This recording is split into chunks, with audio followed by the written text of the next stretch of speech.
What if I told you there was potential belief within the wrestling community that Triple H is spearheading a conspiracy against CM Punk? Well, that is the plan that's been laid out by one former WWE superstar. We have that and so much more, including WWE's future plans for Saudi shows, an announcer shakeup, and so many more things. This is Off the Mat, your new wrestling obsession. Dom, Styx, boys, what's good? How are you this week? Getting ready for the 4th of July, which is dropping tomorrow. Happy birthday to America. I don't know, nothing. Just little things prepared, getting ready. It'll be a busy month, man. So with a lot of things going on, just trying to keep my head above water. That's always good. Don't drown. Exactly. I'm still recovering from Night of Champions, doing things for the show. Tomorrow is the 4th of July, and I don't have much going on this weekend. I got my list right here to keep Styx honest this week. You got your list right there? I got my list right here, too. I got my list right here, and I know I'm above. I've got one thing to nitpick about your picks, Dom, because, and we'll get to that when we get to that, but that he was 3-3, and he started off 0-3. He was underwater hard. He was underwater. He was doggy paddling there for a little bit. I was like, curses! Damn it! I lost again. Damn it! Foiled again. Oh well. No, you know what? We got a lot of wrestling coming up in the near future. A lot of wrestling if you watch all the brands in a couple weekends coming up. Well, I tell you what, tomorrow is a taped show for SmackDown. Yeah. And I've been trying to steer away from that. I actually saw all the spoilers. I saw all the spoilers. I know what happens, but I've been good. I actually think Monday Night Raw was a pretty good show. I thought it was the worst Raw in a long time. It wasn't that bad, but we'll talk about that later on when it comes to because there's certain things I like. Look, it may be not your type of stuff, but there's certain things that I like to see when things happen. Confrontations, face to face, things that you want to see turn the WWE upside down, and we're getting that. We're getting that. We're getting some crazy stuff, and there's some crazy stuff on the way. Oh yeah. Congratulations to Roman Reigns' 6th child. Guy's a busy man. Yep, so future tribal chief. Yeah, exactly. Future tribal chief. Got 6 kids now. Jeez. 6 kids getting ready to star in a Street Fighter movie alongside Cody Rhodes. Yep. Got a lot going on. A lot going on, man. Hey, it's a great time to be a wrestling fan. There's a lot going on now with all brands across the board, which we'll definitely talk about because there is a lot of things that are going on behind the scenes, which overshadows a lot of stuff that is good that we see in front of the camera. It's behind the scenes that questionable. So we'll see. We'll talk about that. We'll talk. There's apparently a lot of things going on behind the scenes, Styx. Yeah, a lot of things. A lot of things, man. In the background, in the forefront, yeah. There's a lot of stuff going on. The props, all the shit that's going on. I want to say though, when we were talking about in the background, Dom, I hate to tell you that you called out Mr. Kaiser there, but you did. It's not Ludwig Kaiser. We don't know yet, but it's not him. The body's not the right size. It's kind of funny because when we saw that, somebody posted something, and I wrote a message in the post, and they were saying, "Oh well, America." I said, "Well, Kaiser is back in the fray. There's your possibly your El Grande Americano wannabe, which will bring the battle of the American El Grande Americanos when they come back, when Chad Gable comes El Grande back. Americano is much Ludwig Kaiser as he is Chad Gable. All right, exactly. You're not the same person. Does that make him El Grande Germanicano? Well, but it's going to be funny when we have. Just He asking. comes back. We're going to have them fight each other. I'm El There you Grande. go. No, you're Mask El for Grande. mask. El Grande Yeah. Americano versus El Grande Americano. Kind of like they did with the two Sin Caras back in the day. Yeah. Right. Yep.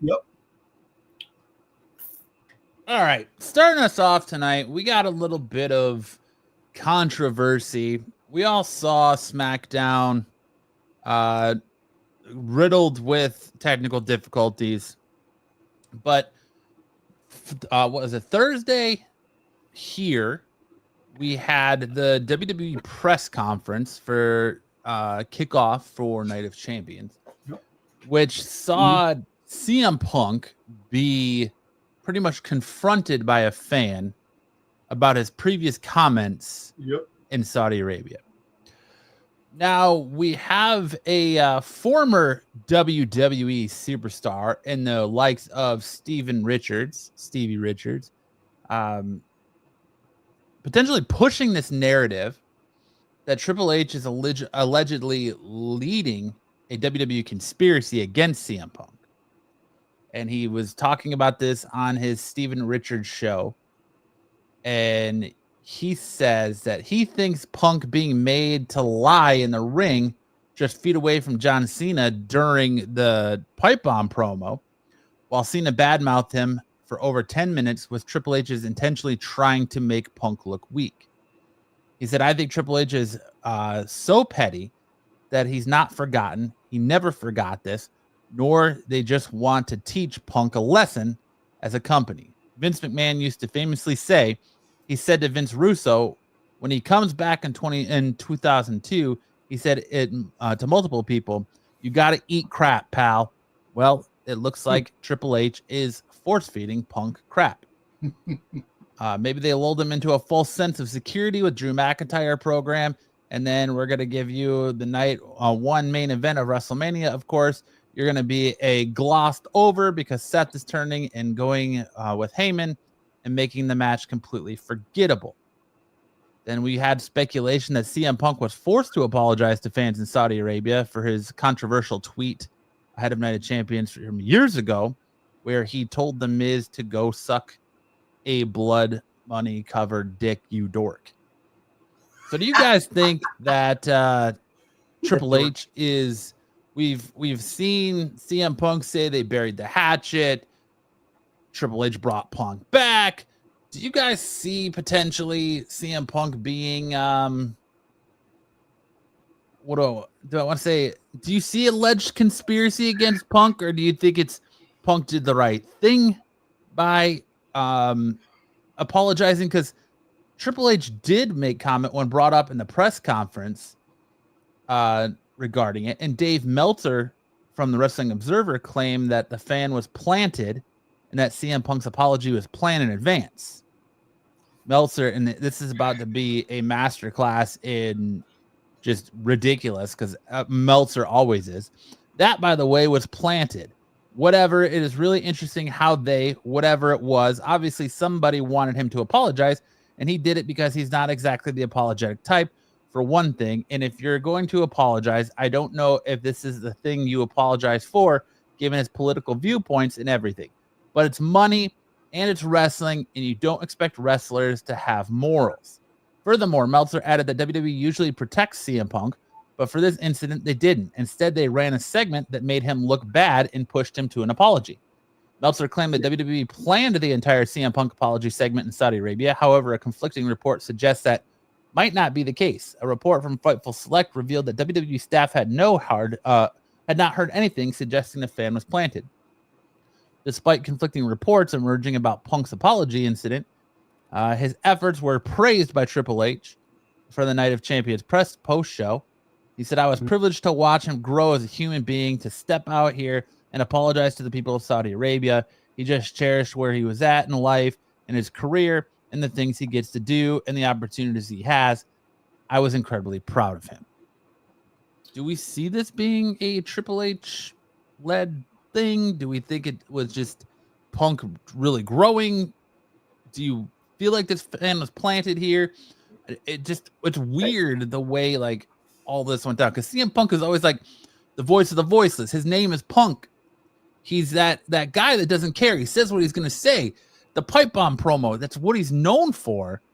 And for him to come back and essentially be force-fed shit since he's been back in WWE, and he's just kind of has that, please, sir, can I have another mentality? I personally don't know if this is a Triple H plant or just kind of like as far as it looks like to me, it's like bygones have been bygones. They haven't really screwed Punk over, but they're not favoring Punk over the storyline either. So I don't know. What are your guys' thoughts on all that? I'll say that I don't. You're right. They're not favoring him. They're not handing him anything. But remember, he also got injured for a while. So there's some delay maybe in that because of they had 1 or 2 injuries there. He had the arm injury. One injury after WrestleMania. He was out for So again. Right. That's what I kind of thought. So I have a feeling this is kind of Triple H going to him and saying, "Hey, listen, we need you to apologize. Because we're going to be going over there. These guys are giving us a truckload of cash to come over there and do a show. Yep. Are you willing to pony up and, like you say, have bygones be bygones and give off an apology?" And I think he's a big guy. He's willing to take one for the team. He's always been that way. I think that's what it is. Him taking one for the company. Big money. Let's just throw it out there. There's a rumor, grain of salt rumor, but big money in the tune of $50 million Saudi is paying the WWE and TKO to take their WWE programming over to Saudi Arabia. Mm-hmm. Yeah, that's what I heard. And that probably equals up to more, because when you figure the setup and anything else they might be covering over there, the $50 million for the company, but they're putting up promotion, they're putting up other kind of money for that show. So, what do you think, Dom? Well, before I start with that, what we're talking about, there is a video that's going viral when Randy Orton and CM Punk was walking. A kid went for an autograph, and they pushed the kid away, and they kept walking. Mm-hmm. So there's a video that I actually sent you guys. I sent it, when I seen it, which is kind of funny that they pushed the kid away. I'm like, damn. But the whole thing with CM Punk, look, CM Punk definitely left a bad taste in everybody's mouth, a lot of people's mouths in the other company before TKO took over, especially Triple H. Triple H and CM Punk definitely never seen eye to eye, butting heads a lot, and the dislike of Punk really did not. And I still think, yes, business overshadows personal feelings towards somebody because you're making money. But in my eyes, I still think that Triple H doesn't like Punk, and it's all a facade, this and that, hell freezes over. It's all a propaganda thing to make money for the company. Yes, Saudi Arabia is definitely a big money place, and TKO sees dollar signs, and you're part of the product that they see dollar signs. You make comments about certain things. Hey, look, didn't Sami Zayn have some issues with Saudi Arabia too? He didn't want to go because of all the stuff that was going on, and then he wound up going.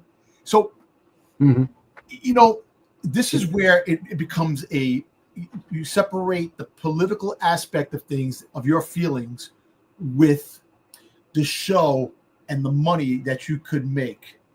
And that's why they always say the money is the root of all evil, because you're willing to take money, to overshadow your pride of what you think of someplace.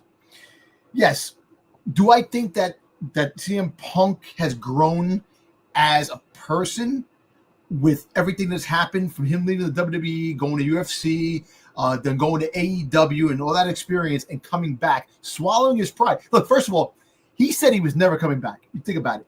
And he even said no money, no what's this and that. He wasn't coming back. And for 10 years, all that chatter, that coming back, talking bad about the WWE. I'm never going back to that shit show. I'm never going back there. This guy's a tool. This guy's this and that.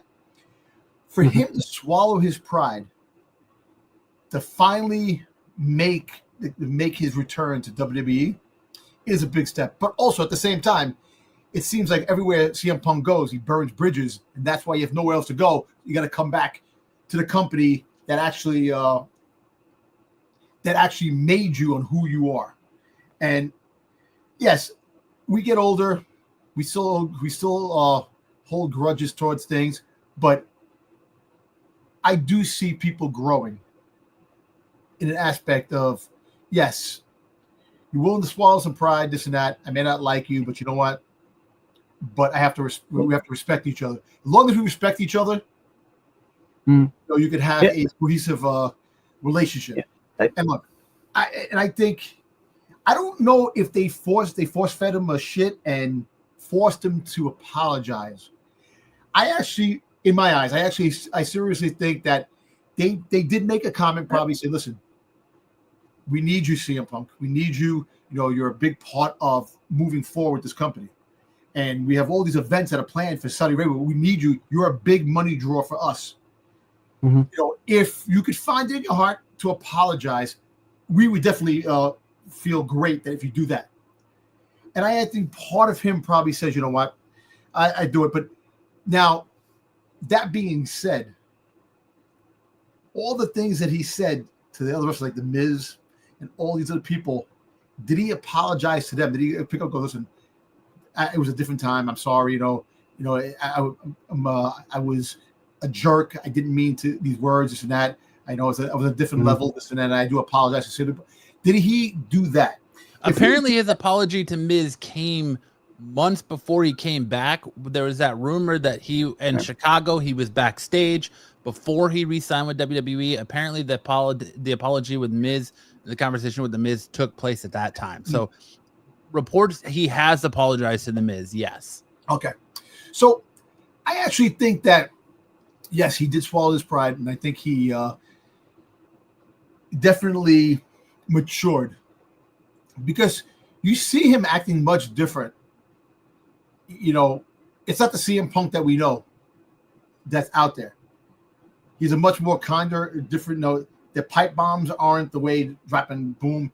He has some things and his promos, but it's not the same Punk. And I also think at the same time too that TKO is like, listen, dude, you got to follow these rules as well. Because I don't want us to look bad. We're bringing you back. So moving forward, we have to be on the same page. But like I said, again, I think people do grow.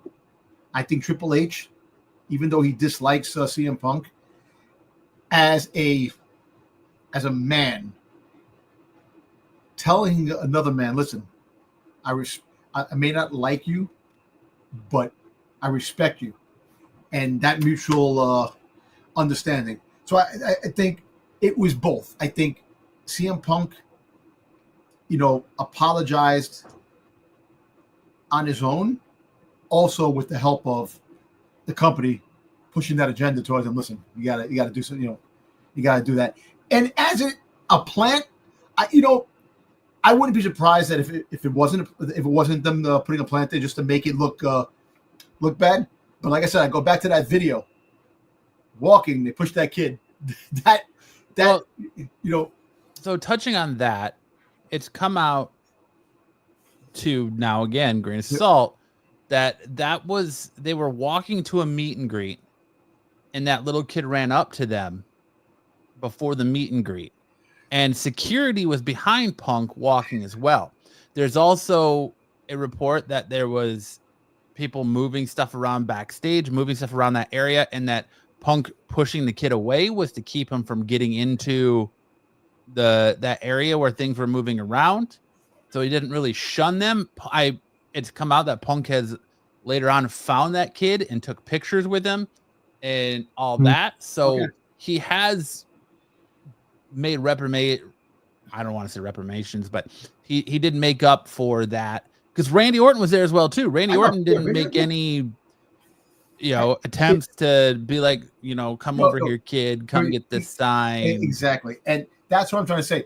And look, I understand. The one thing I can understand is that you're going in an area that you have all this stuff that's going on, and people were saying, they shouldn't do this pay-per-view because of all the tensions that are going on in the Middle East and stuff like that.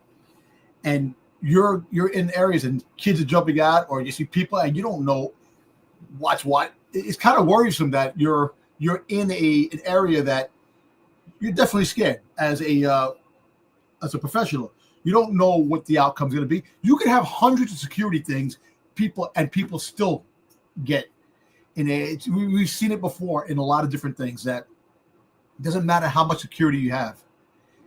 People find a way of doing things, and the tensions are kind of high. And I can understand too, but going back to a kid coming up to you, I know, and then you have to apologize, take pictures, but that video is there. And that's the thing. The video, like what we talk about, and we put this on YouTube, it's there. If I go off on a friggin' rant about some bullshit, some crazy stuff, and I talk about some stuff that I shouldn't be talking about, and it gets to a point where they can take the post out, but it's still out there. Video of me doing that is still there. And if down the road, if I try to do something, that video can come up and slap in the face and go, look, this guy. So that's why I look at things differently. But I actually laughed when I saw that video. I'm like, look at this. It says, getting new fans by the moment, because it was kind of funny. And it's just, I think the kid just came out here. I mean, and he really just kind of shoot him away. It's not like he Heisman'd the kid, I know. It's not like he like face palmed the kid. He didn't Cena the referee type of thing. I mean, I would make a case that the Tiffany Stratton video that's going around is much more damning than CM Punk shooing some little kid away.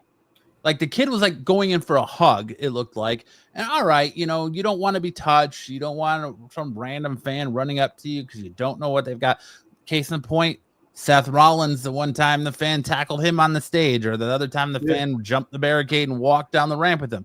You don't know who or what's coming at you. Triple H was fighting Stone Cold, and the rest of the fan went into the ring. Yeah, Triple H freaking power drive to know who or what's coming at you. So of course your first reaction is going to be to protect yourself and keep distance. But it's not like he Heisman'd the kid. It's not like he face palmed him and pushed him to the ground. He kind of just shoved him off, pushed him off, waved him off a little bit.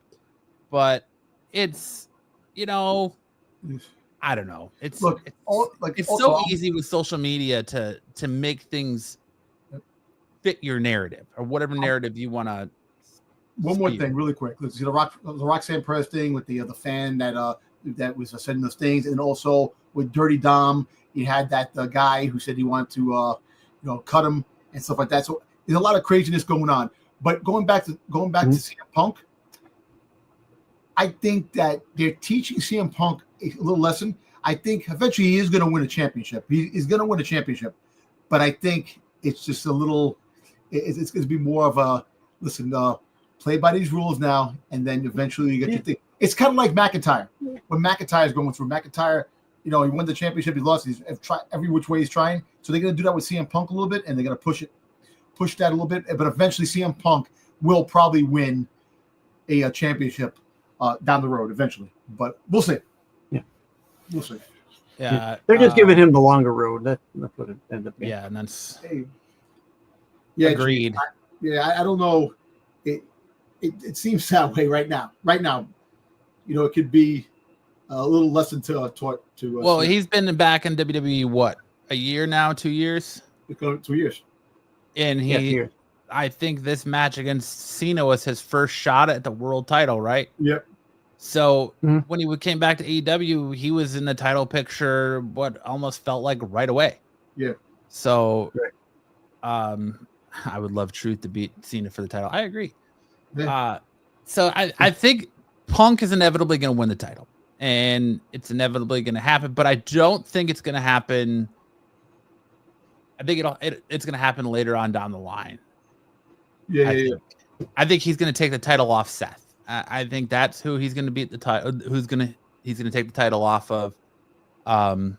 When is that? Is that going to be, WrestleMania, Royal Rumble, WrestleMania next year? I don't know, but I think that's the long game. Is that Seth is eventually the one he's going to take the title off of, and then he's going to be the World Heavyweight Champion. I really think WrestleMania is going to be a triple threat match. It's going to be CM Punk, Seth Rollins, and Roman Reigns. And I think CM Punk definitely wins the belt. Because I got a feeling that Roman Reigns ain't winning anything anytime soon because he's actually more phasing his way out. And so I think you give CM Punk the main place in WrestleMania, win the championship at WrestleMania, and be on top of the world. And that's how you defeat Seth Rollins. Because Seth Rollins is the thorn in his side. Eventually, he's got to beat Seth Rollins for the biggest prize of all. Even though he took 3 fights against Seth Rollins and won those 3 fights, but now Seth Rollins is more of like a gnat. Like he's flying around and he's bothering him. So, Seth Rollins he's feuding with 6 different people at this moment, which is kind of crazy. You have him feuding with freaking LA Knight. You have him feuding with Roman Reigns, feuding with CM Punk. He's feuding with Penta. He's feuding with Sami Zayn. So there's a lot going on right now, and it's all going to come to a head. And eventually at War Games. Yes, War Games. Yep. Which we got the official announcement that Survivor Series is going to be War Games.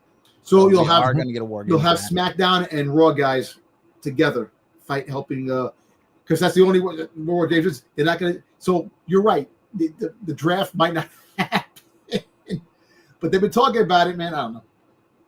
They keep saying it, but then they keep doing it behind the scenes. But you know what? I actually think this is what's gonna. I think they'll have their brands where they have people on, but I think it's more entertaining where you have these guys show up on different shows. It makes it more interesting.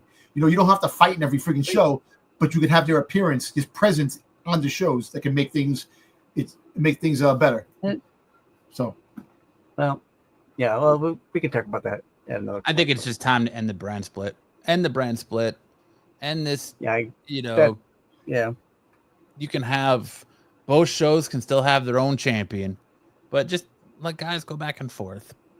You're using the same guys no matter what. It's not like you're giving new talent opportunities that they're not getting.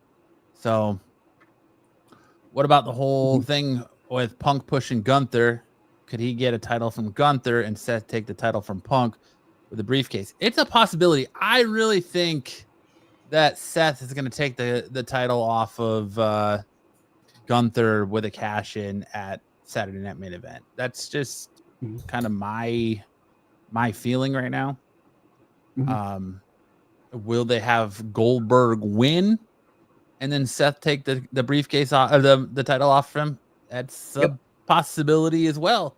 But that's floating around there. That's my scenario. I actually think that Roman Reigns might get involved and he won't be able to cash in. Is Goldberg going to be a player? And here's the question I have about Goldberg. History dictates that Goldberg has not always been a team player. He's been more about Goldberg. Yep. Case in point, when he took the title off the Fiend for no goddamn reason. Yeah. Is Goldberg going to play ball? Is Goldberg going to do the right thing as far as wrestling etiquette goes and put over the younger talent and Gunther? Or is Goldberg going to do the Goldberg thing and go out of this retirement winning that championship, going over Gunther, but still not winning the title because we're going to get a cash in? I don't see Goldberg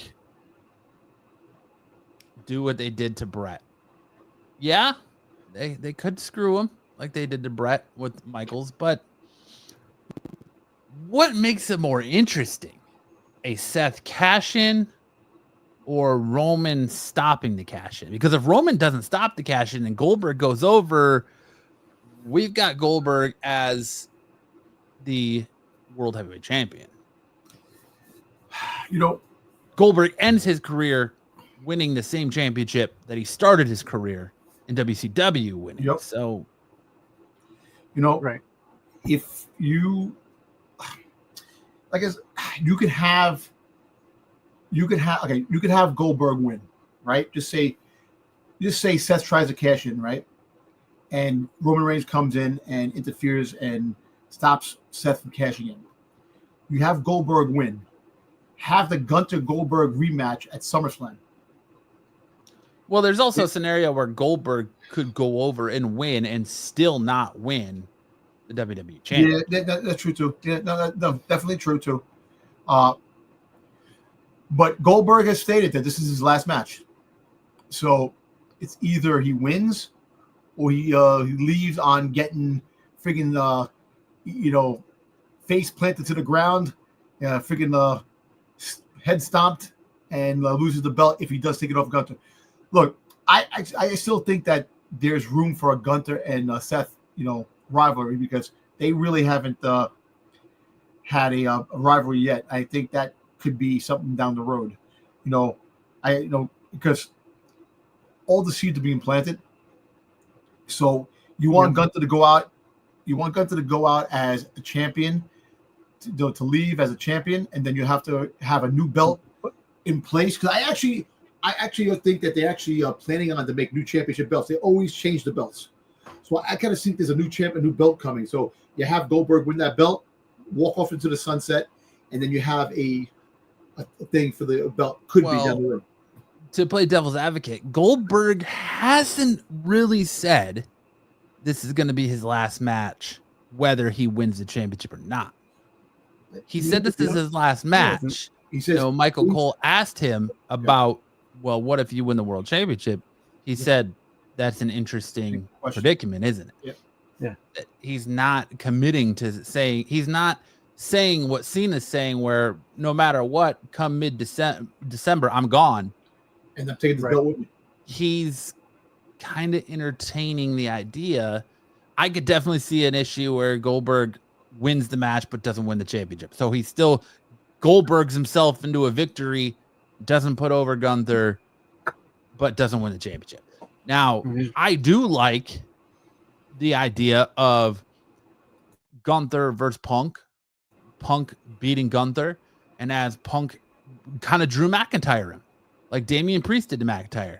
You build that feud where as Punk wins, Seth Music hits, Braun Breaker and the Bronze hit, take out Punk. Seth cashes in, takes the title right off of Punk right after he wins it. Then you go into Survivor Series and you continue on through that. Would be interesting. It's just there's a lot of moving pieces here. A lot. There's a lot of rivalries that are going on right now, and like I said, you're having Seth is having freaking fights with 6 different people, and it can go either way. And you know what? It makes the story, intrigues the story more that Punk is still trying to catch that break.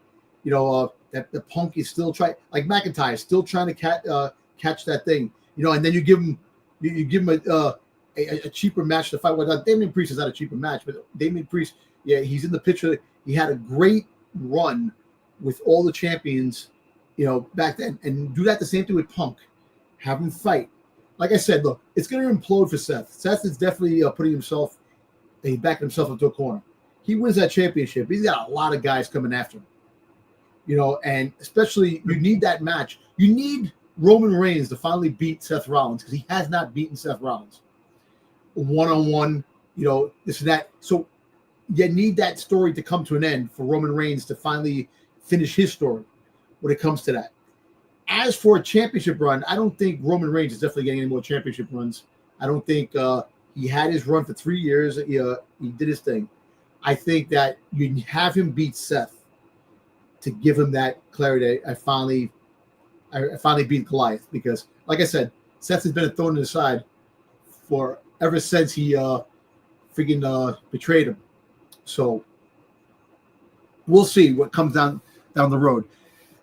But I still think triple threat match, WrestleMania, Seth Rollins, CM Punk, and Roman Reigns is definitely in the forefront. That is, and it's going to be in Saudi next year, right? Yes. Yeah, so yeah, you could rest assured they're gonna put on a big card for that WrestleMania. Definitely.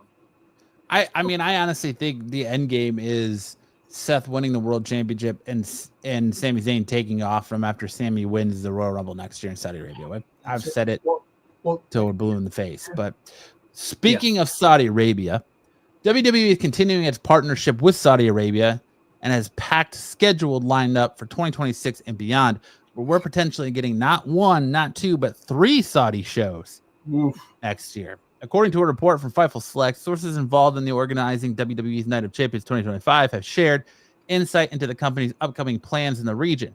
With the 2026 Royal Rumble already announced for January in Saudi Arabia, preparation for that event will begin in the next couple of weeks. Earlier this year, it was reported that only one Saudi event was scheduled for 2025, a strategic decision given WWE's already loaded calendar for the year. Looking ahead, WWE is currently planning 3 pay-per-view events in Saudi Arabia for 2026. The first will be the Royal Rumble in January, followed by 2 more events tentatively scheduled for May and November. The November 2026 date has sparked speculation about Survivor Series potentially taking place in Saudi Arabia. For the past 4 years, WWE has held Survivor Series during Thanksgiving weekend. However, one source claims it is Survivor Series were to be held in Saudi Arabia. It would likely be moved off that weekend as WWE doesn't see themselves sending talent overseas during the holidays.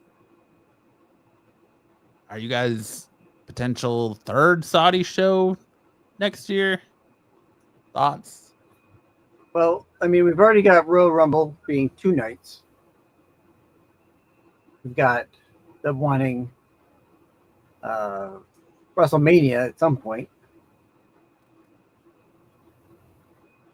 Crown Jewel.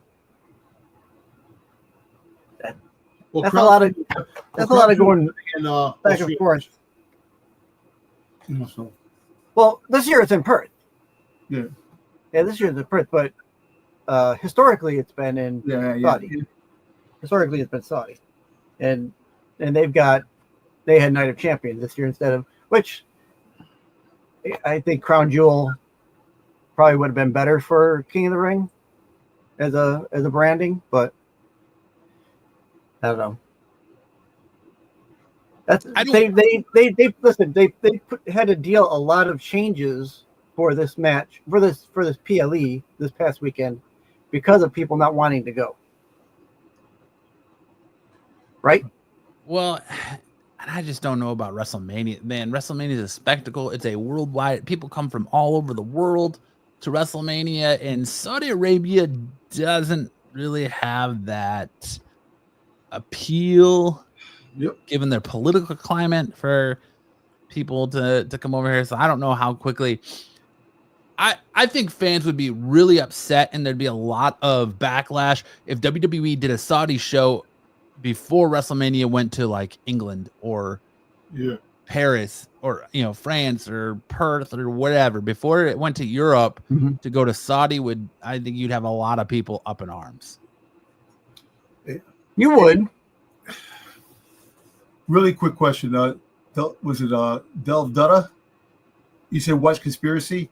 Well, if you watch, go back to the beginning of the show. The whole thing with Triple H and CM Punk is Triple H still holding a grudge with CM Punk and leading him on. That's why he hasn't won a championship yet. So that's basically what the conspiracy is. It's just something that could be not so much not winning a championship, but like, was he forced to basically eat shit or eat crow during the pipe bomb promo? Right. And that was Triple H's way of kind of saying the old Vince McMahon, adage is at some point you're going to have to eat shit, was recreating the pipe bomb promo and Punk laying there while Cena's basically verbatim copying his promo. Triple H's way of making Punk eat crow. Or was there a plant in Saudi Arabia when Punk was called out by a fan at the press conference for saying, you made these comments about us, yada, yada, yada, and Punk being a publicly apologizing? Was that a setup, and was that dude planted by WWE? And really, what is Triple H doing that, or are people just reading too much into the tea leaves? Exactly. So that's about it. But anyway, back to what you're saying about the shows. That's going to be a very interesting thing. WrestleMania, like you said, is a big show. It's definitely the biggest. It's the Super Bowl, the World Series, the NBA championships, the Stanley Cup championships, combined in one for wrestling. And yes, you'll make a solid bunch of money from Saudi Arabia personally, but as a fan's perspective, you're not going to have people. Come on, kids, pack the bags. We're going to Saudi Arabia to go see WrestleMania. You right. might not definitely get that, and definitely, and I hate the political landscape of everything because everything is political these days, and there's a lot of people, a lot of political stuff that's out there, and people don't like Middle East, all these things that are going on, and it sucks that it overshadows over the event itself, and I don't know, I understand that Saudi does have a lot of money. They have more money than anybody could possibly ask for. And again, like I always talk about corporations, man. Corporations go for the money, man. They don't care about the individual, the well-being of an individual, this and that, because something happens, they'll replace you tomorrow. That's the company MO of big corporations. Smaller places will mourn you and say, listen, you know what? That's a big loss for the company. We'll get by. Let's give it some time to really, get through this together and moving forward. But corporation, well, he passed away. He got hurt. He's like, we got this person in line. So the money talks in corporations, and they don't give a shit. So if Saudi Arabia is giving them $200+ million or $500 million to come to Saudi Arabia for WrestleMania, they're gonna say, fuck that shit. We're going. Pack your bags. That's where we're gonna have WrestleMania for the 2 nights. And it's sad. It really is sad. But on the perspective of a corporation and company, well, that's a win-win situation for them. And as a little fan, as fans like us, we're the ones that get left out in the deuce. Here's the one scenario that I'm going to feed into. Already this past WrestleMania, we've had it where prices were jacked through the roof as it was, and our speculation is, and probably rightly so, that a lot of those people sitting in that arena were given comp tickets. Yeah, you're right. Because there was a lot in that arena during WrestleMania where these people didn't know what the hell they were watching. Absolutely. Didn't know who they were. Didn't know who they were rooting for the wrong people. I shouldn't say the wrong people, but storyline wise, they're not rooting for the people that they're supposed to be rooting for. Right? And rumor has it that they had limited the women wrestlers because of the whole climate there in Saudi Arabia when it comes to women. So it kind of like you cut the women fights and minimize them. They only have 2 fights in Night of Champions, women.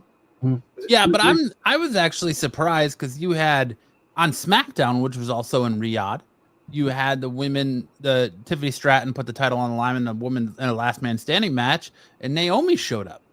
So they were heavily represented. You had Jade Cargill on Night of Champions. You had Naomi. You had Nia Jax. You had Tiffany Stratton all show up on SmackDown. So there was a lot of women representation there. So I'm not sure how much of that story was accurate. I don't know. Like give or take, you want to balance things off. Yeah. CM Punk doesn't need the title because he's already definitely already more over than 95%. But you definitely want to give him a title for like old time's sake, just because he came back, he's doing his thing, and to earn the title. Like I said, there's a whole bunch of guys that don't need a title, and they're already well off. You could have said that about Cena coming back. Why does Cena need to come back and get a title? Exactly. He's more over than never seen 17, baby. Yeah, never seen 17. Yeah. Well, he's never seen 17 until this year. Punk needs something. There needs to be something that's refreshing, because since he's been back, he's really chased the same 2 people: Drew McIntyre, Seth Rollins. Rinse and repeat. It seems like when he's done with one, he goes right back to the other. So even you can sprinkle in Cody, but we never got that. We did have that confrontation between him and Little bit of Cody, where Cena. he said at some point we're gonna have to meet in the ring, and all that. So you got to give him something else. He can't chase Seth forever. So giving him a title is a good evolution or transition to the next phase of what you're going to do with Punk, because you've only got him for maybe 5 years, if that. So would you consider giving Punk a tag team championship with somebody like, say, him and Sami Zayn? With a tag team, just throwing it out there, just like at this point, yes, because WWE's tag team division is absolute dog shit. I know, so give that, so he gets some kind of a title around his waist. Give him a chance at the the Intercontinental Championship. Have CM Punk fight AJ Styles down the road. I think AJ Styles might win the belt. But AJ Styles is in kind of the same boat though. He's starting to age out too. Yeah, and him and friggin' and what's his face, Sheamus they need the Intercontinental Championship to complete the run of all the belts, and then they'll have the all the belts. Grand Slam. Well, technically now Sheamus would need to hold the world. Well, what do you know? No, maybe not. He wouldn't have to hold the new World Heavyweight Championship because they were both World Heavyweight Champions before they retired that belt and brought the WWE. So yeah, it would just be Intercontinental. Yeah, so that's the thing. So you have that, like CM Punk, have him him and somebody win the tag team champions for a minute, go back and forth with that, defend those titles, and then bring them back. Because you're right, the two guys, McIntyre, Seth Rollins, there's other people that he could fight.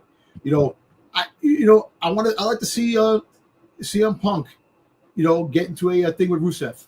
Throw Rusev in the mix. He's back. Have him fight Rusev. Have him fight people that you normally won't have. Like I said, Gunther. Eventually, that's going to happen. Coming to fruition, he's going to fight Gunther. Have him fight that, like, just feuds with some people just to get more out there. So, because everybody can't go for the belt.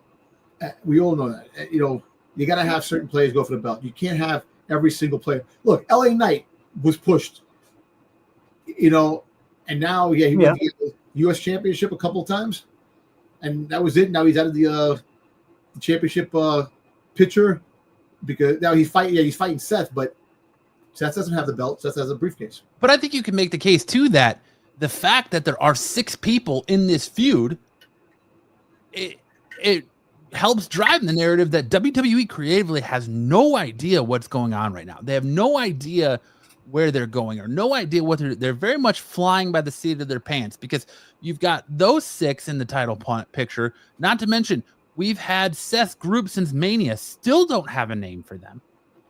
Yep. The Oracle. Yeah, the Oracle. The Oracle. That's the thing. So, because I don't think that the team is complete. There's 2 more people coming on that roster, or 1 more person. Ethan Page. Brock Lesnar. But I'm just saying. But it actually is interesting to have 6 people fighting with the same person, have that, and have it all part of the whole narrative. That, hey, look, Monday night, Triple H, Seth Rollins went up to freaking Gunther, said, "It's open season on all champions." So that kind of opened up the can of worms that you're going after everybody. And does the Intercontinental Championship and the U.S. Championship have to worry about? The Solo Sikoa has to worry about Seth Rollins coming after his U.S. Championship. But I know that they're not going after those championships. But the championship picture, you have 2 championship titles on 2 brands. Seth's going to go back and forth and feud with both people.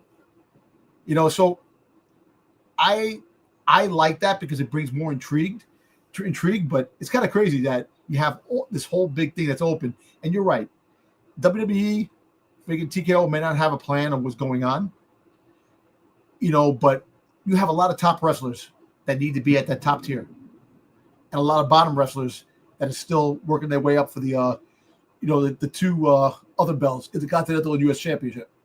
So you keep it going, keep it cooking, And like I said, like a one-man crew turned around and said, Punk doesn't need the title. You don't really need to put a title on him. You want to put a title on him, but you can have him go out there and he's already a champion to the fans' eyes. He's already the people's champ. Think about it. He keeps making comments about The Rock. There's conspiracy. There is dirty sheet. There's dirt sheets out there saying that The Rock, who was Paul Heyman talking to on the phone at the end of Raw. So you don't know. That's your Ethan Page or Ricky Saints connection right there. The Plan B. It could be. No, it could be. But it is kind of the conspiracies are really floating out there now. I'll say this. I think that to think that Seth is going to take the title off, go for the WWE Championship, is just ridiculous. They're going to use that as a smoke and mirrors to keep the belt on Cena, just like they did at Night of Champions. Yeah.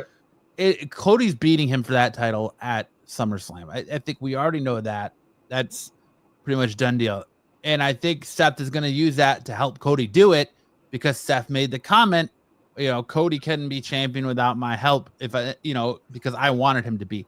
So that's already foreshadowing of probably what's going to happen at SummerSlam is that Seth is going to fake a cash in at SummerSlam if he still has the briefcase and cost Cena the title and put it back on Cody to even further prove his point.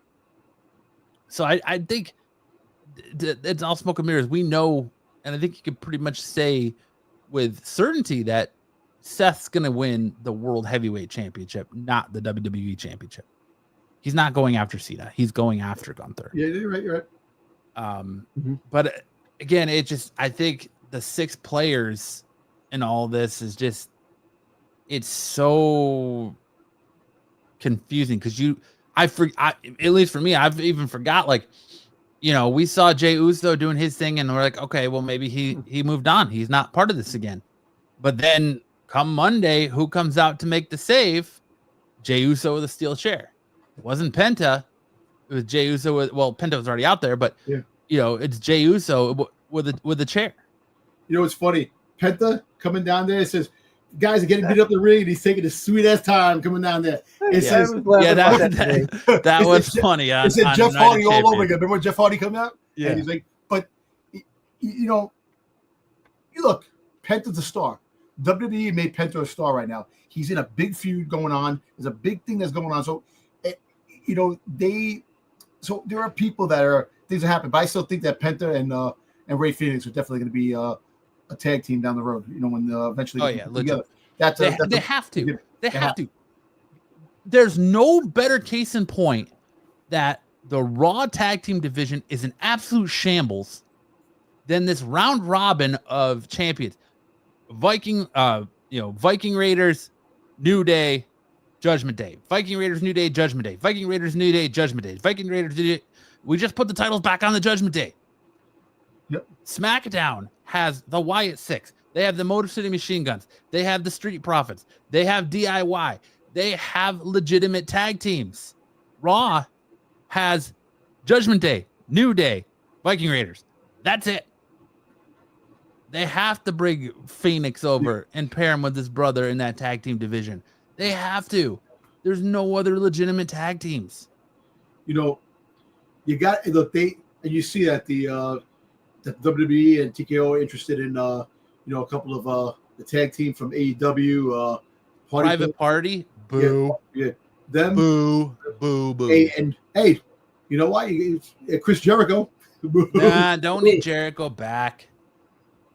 Yeah. AEW they don't know what they're doing. They can't even put together a solid program with homegrown talent. All their main players right now in AEW, their world title has been locked in a briefcase for the last 6 months with Jon Moxley. Their big title holders and their big players are all WWE cast-offs, except for MJF. Mm-hmm. It just, AEW just they don't even know what they are. But if you see that the ratings have gone up on AEW, the viewership and people again, but that's another story of its own. That's all fabricated. This all has to implode. Look, War Games starts, at the end of the November. You get War Games November 29th, and we'll see what the playing field is going to be after War Games. You know, because after War Games, you got what pay-per-view you have the December. You have They haven't announced the December pay-per-view. Okay. You've got Crown Jewel and Perth. Okay. Which, again, that adds to my WWE clusterfuck situation, is they don't even know what PLE they got coming up next, because Evolution is the night after Saturday Night Main Event, and the winner of the Women's Battle Royal that was announced for Evolution gets a shot at a women's championship of their choice, not at SummerSlam, which is the next big pay-per-view, which is 2 nights. No, they have to wait till Crown Jewel Perth to get there. So why doesn't the winner of that Battle Royal get to face the Raw Women's Championship, since Jade Cargill won the Queen of the Ring and she's going after the SmackDown Women's Championship, Tiffany Stratton? Why, or Naomi, whoever it is at that point, why isn't the winner of that Battle Royal getting a shot at the Raw Women's Champion then at SummerSlam versus pushing it all the way to Perth? They're trying to book right now. They're trying to book SummerSlam, or not SummerSlam, Saturday Night Main Event, Evolution 2, which is in shambles because of Liv Morgan's injury, and now Perth. Like, WWE, they've got so much going on. It's got to be hard to be in that creative room to keep anything straight. It's just crazy. You don't know. Like I said, you're right. It's got to be like Vince McMahon fever dreams up in that bitch. Look, there's no challenges for the women's championship in Raw. You know, Tiffany Stratton's busy with everything that's going on over there in SmackDown. You know, you got Naomi. You're probably gonna have you still have Nia Jax in the picture. You know, you have what do you have here? You know, you have Bailey and this girl fighting Becky Lynch, friggin' Lyra. You know, well, listen, we all know that Stephanie's gonna win Evolution, the Battle Royal Evolution. So, I 100% agree with you there. That's definitely must. And it's kind of funny, she's not even on the poster, which is kind of funny that they get the poster. So she wasn't even on Raw on Monday, was she? I know, she hasn't been on Raw in a couple weeks. She had the match when she came back, or when she was called up. Then she had her match at whatever the last PLE was, and she hasn't. Table 11 chairs. Table 11 chairs. Yeah. The Money in the Bank. Money in the Bank. Yeah, Money in the Bank. So she had her Money in the Bank match, and then she hasn't been seen since. Because she showed a video of them checking her knee and says it's okay. It's just precaution. I think the WWE is taking a lot of precaution. I think she might have did something to her knee, and they kind of like take some time off. Because she is the $1 million baby. She's gonna be that's their crown jewel right there. So they're not gonna take any chances. So they gave her some time off, and she comes back for Evolution, which makes sense. And that's where you get the return of Saraya, Paige, if she comes back, as they're talking about, and it makes things even more interesting. And we'll see all the women in action on Evolution. Julia, definitely the new U.S. championship, the new champion, and like all the girls. So it's interesting, and they try to see, and that's the thing. There are so many pay-per-views. Every friggin' month you're having pay-per-views, and that's why they can't have all these stars all keep showing a pay-per. That's why they have to do championship matches on the regular shows, because there's just so many, because you have to add something you didn't add last time. And I know it's confusing and crazy, but they could have had that women's WWE championship match on Night of Champions. They could have had the Wyatt 6th Street Profit Tag Team Championship match on Night of Champions. It was called, we talked about it last week, it's called Night of Champions. Why was there only 2 championships up for defense? You see, and that's the thing. Growing up, watching the shows, you're right. Every championship, all men on deck, all women on deck, whatever you want to be. You're a champion, you're fighting that night. But anyway, back to what we were saying. You still have Dom ducking things with his rib injury, and he does have a slight rib injury. Well, he'll be ready for SummerSlam. I'd have a rib injury too if I was trying to juggle 2 women. Right. Hey, and a third one now, another one that's coming. Not a third one, fucking Roxanne Perez, and eventually, I'll tell you this right now. Eventually, Dirty Dom will be with Stephanie Vakir. So I knew you were going to say it. definitely later on he'll be freaking paired with her, guaranteed. Yeah, I just think, listen, what's he going to be next? He went from being, little Dom to mommy. Now he's grown up to being Daddy Dom. What's he going to be, Grandpa Dom to Roxanne?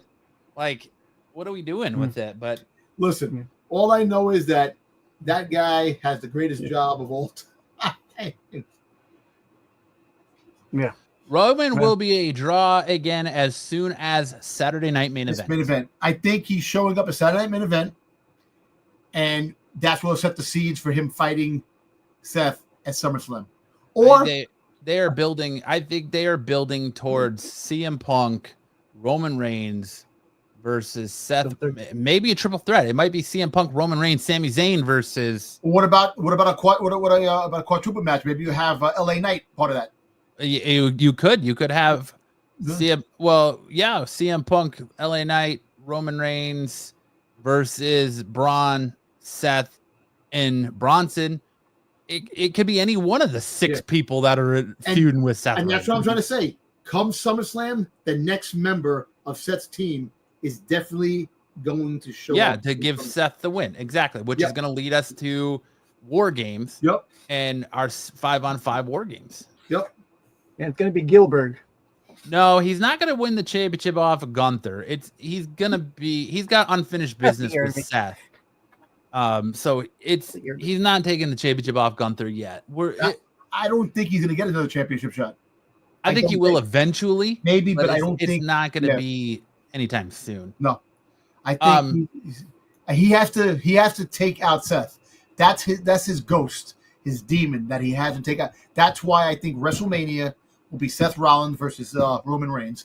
That is definitely on the cards. I don't think so, Dom. I think your story and your money is in Seth Rollins, Sami Zayn. That is your WrestleMania main event. That 100%. That's going to be your WrestleMania main event. If we could put Vegas betting odds on it, I would put $100 on it right now. Man, you know what? You might be right. Look what they did to Karrion Kross and how pissed off people are that Karrion Kross lost to Sami Zayn in Saudi Arabia. You telling me you don't think Sami Zayn's going to win the Royal Rumble in Saudi Arabia? Well, look, you see this now. The whole Karrion Kross, his contract ends in August, right? But he just came out with new merch. So there's new merch that's selling, and his shirt is #1 selling. Do you think TKO is not going to sign this man to freaking goddamn that he's making the money? So I can rest assured that we'll see that Karrion Kross will definitely be part of something. Karrion Kross, you see, he came out and he beat the shit out of Sami Zayn on Monday night. He still is going after Sami Zayn. He's going to fight Sami Zayn. He's going to interfere. Whatever Sami Zayn is going to be involved in, Karrion Kross will be involved. I guarantee. If you have War Games, Karrion Kross is going to be part of War Games. I guarantee. I don't know. I think that's why maybe Sammy won't be. Maybe it's going to be LA Knight. Maybe Sammy's the wild card because Sammy's got unfinished business with Karrion Kross. Yep. They might take Sammy out of that picture for now and have him circle back at Royal Rumble. Yep. And have him feud with Karrion Kross. Because you can't have him floating after Seth anymore. Like right now, this guy Karrion goes. Let me see. Yeah. He said, I think the Roman draw up and it leads to him getting into a final boss for the next WrestleMania because we still don't have it yet. They need the next Mania main event to be a blast off Everett. We're not getting. Don't hold your breath on Roman Reigns versus The Rock anytime soon. Nope. Like I'll be 100% transparent on that one. He has 4 movies that are coming out in the next 2 years. He's a busy man. I think he's got a new TV show that he's producing too. Some other stuff he's doing. Look, I would love them to finish off the story and have The Rock come back and finish off that whole thing and find out the final boss, the final picture of this whole thing. And like the rumors are circulating about the phone call that this guy Paul Heyman made, all these things that Seth Rollins could be working for The Rock. It's all part of The Rock's plan. Could be, maybe not. Remember long-term storytelling? There's all things that are going on, and you still got your thing with McIntyre being, being the chosen one. for The Rock and all these things, there's still a lot of aspect that has to be solved. We will get a solving of all this stuff by WrestleMania, or maybe even before. I would hope so. But the Royal Rumble could be the ending of all this stuff, maybe. But I still think that WrestleMania is definitely the key of what's going on in the next chapter or something else. But The Rock involvement, it's very slim right now because, like I said, 4 movies he's going to be filming and TV show that he's going to be doing, producing. So, and look, I would love to be on the Teletron, have him freaking make a comment on the Teletron, show up just like that. But as physical, I don't think he's going to wrestle anytime soon.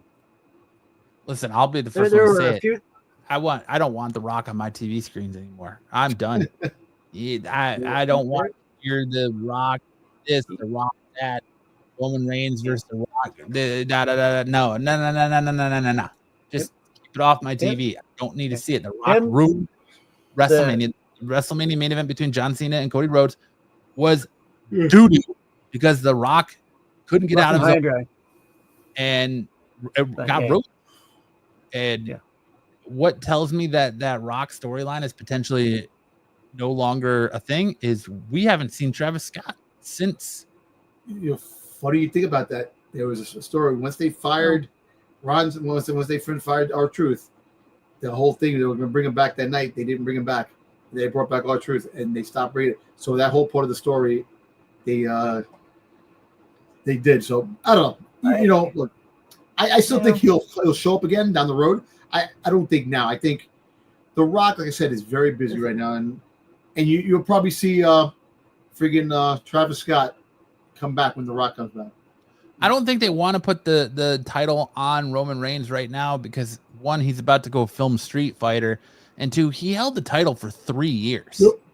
There's no with him being a part-timer and holding the title for 3 years, there's no excitement there. There's no story right now with Roman being the champion. They told the Bloodline story. What else? The draw right now is Seth being champion and how much everyone's going after Seth. Now, Roman and Seth could be a draw, but not with Roman as champion. I think Roman chasing Seth is where the story is, if that's where they're going to go. It's not putting the belt back on Roman. Yeah. I just don't think WWE has. Roman's made it clear that he's got maybe 5 years left and he wants to retire. I don't know. I think he'll get 1 more title run, maybe 2, but not yet because, like I said, they're already trying to cut his salary. So they're not going to go back to that Roman right now. Roman is a big drawer, but Hollywood is calling now. He's got a lot of things on the table. So he's got Street Fighter. We'll see how quickly Hollywood sends him to voicemail, depending on how Street Fighter does. I'm just saying, you got Street Fighter and you got 2 other things that are lined up. Hey, but listen. Seth had that Captain America spot, and he didn't get a push because of that because they cut him out. So don't be banking on Hollywood to be your saving grace. Right. Listen, anyway. Well, Seth Rollins wasn't just in a TV show. He was dressed as a freaking bear, and I'm Seth freaking Rollins. What? A freaking TV show that just happened right now. He was in a music video too. Yeah. So, the music video. Yeah, the music. I said the music video where he set the barn on fire. So right now, the players are Seth long term because Seth is going to be a long term. Freaking CM Punk, LA Knight, Penta, Sami Zayn, Bronson Reed. And look, I actually think that Bronson Reed and freaking Braun Breaker might win the tag team championships in the down the road. Just to put them on them, just to have if Seth wins the championship, have them have belts. They're gonna do that. So probably down the road. But right now, Roman Reigns. Brian Silva, what are you saying exactly to my man? No, exactly. We were talking about the story. We were just talking about Seth and Roman. Roman, yeah. Listen, we will see Seth versus Roman, and Roman will defeat Seth because that's his hurdle, his demons, his ghost that he hasn't defeated him. So we're gonna see that, and I think that's gonna mark towards the end of Roman's really run because he's beaten everybody else. So. What do you guys think of the report that's coming out that WWE is potentially looking at Corey Graves over Pat McAfee permanently on the Raw booth? WrestleVotes is reporting that while WWE leadership understands the mainstream value Pat McAfee provides due to his popularity outside the ring, there's a belief that gaining traction that Corey Graves is simply too good to be regulated to a secondary role, with some of the within the company having described him as way too good and passionate not to have a consistent presence on Raw or SmackDown. Do you think Corey Graves should go to SmackDown and replace Wade Barrett, or do you think he should replace Pat McAfee on Monday Night Raw? Well, I'm going to tell you this. There's rumors that are out there that Wade Barrett is going to put the boots on again for a little run. To go back into the ring because there's a story that's coming up. So apparently, the story has it that that Sheamus and friggin' Rusev and the League of Nations. Yeah. So they actually mentioned friggin' Del Rio. They mentioned his name, Alberto Del Rio, on Raw last week. On Monday. So I could see So the rumor has it that he's gonna lace up for like a run to fight. I think Rusev, and I think that's gonna happen. So you put Corey Graves on SmackDown for the time being, and then you bring back McAfee. But see, McAfee is a wild gun because every time football comes, he's always out. And if you want, you can always put Corey Graves back on Raw when which is what they're gonna do. Yeah, so back and forth. You can have Corey Graves jumping from each show, and which he's actually been really good the last couple of weeks. The commentary has been really good off the wit, the commentating. I've never had problems with him. I never had problems with either. The whole thing was, I think the whole thing was Carmella. That was the problem with Carmella. How they treated Carmella, and look, and as every husband would do, you would fight your wife. You're gonna fight. Absolutely. She's gonna have problems with the company, and you're gonna stand like this. My wife is an actor. You're gonna advocate for her, sure. Exactly. I like McAfee more just because of the comedic effect. Like I like his quips, his quick responses, his chemistry with Michael Cole. That's what I like about McAfee. Like he's not as good a color as Graves is, but I think that maybe let Graves go to SmackDown and potentially give him that lead role over Joe Tessitore. But I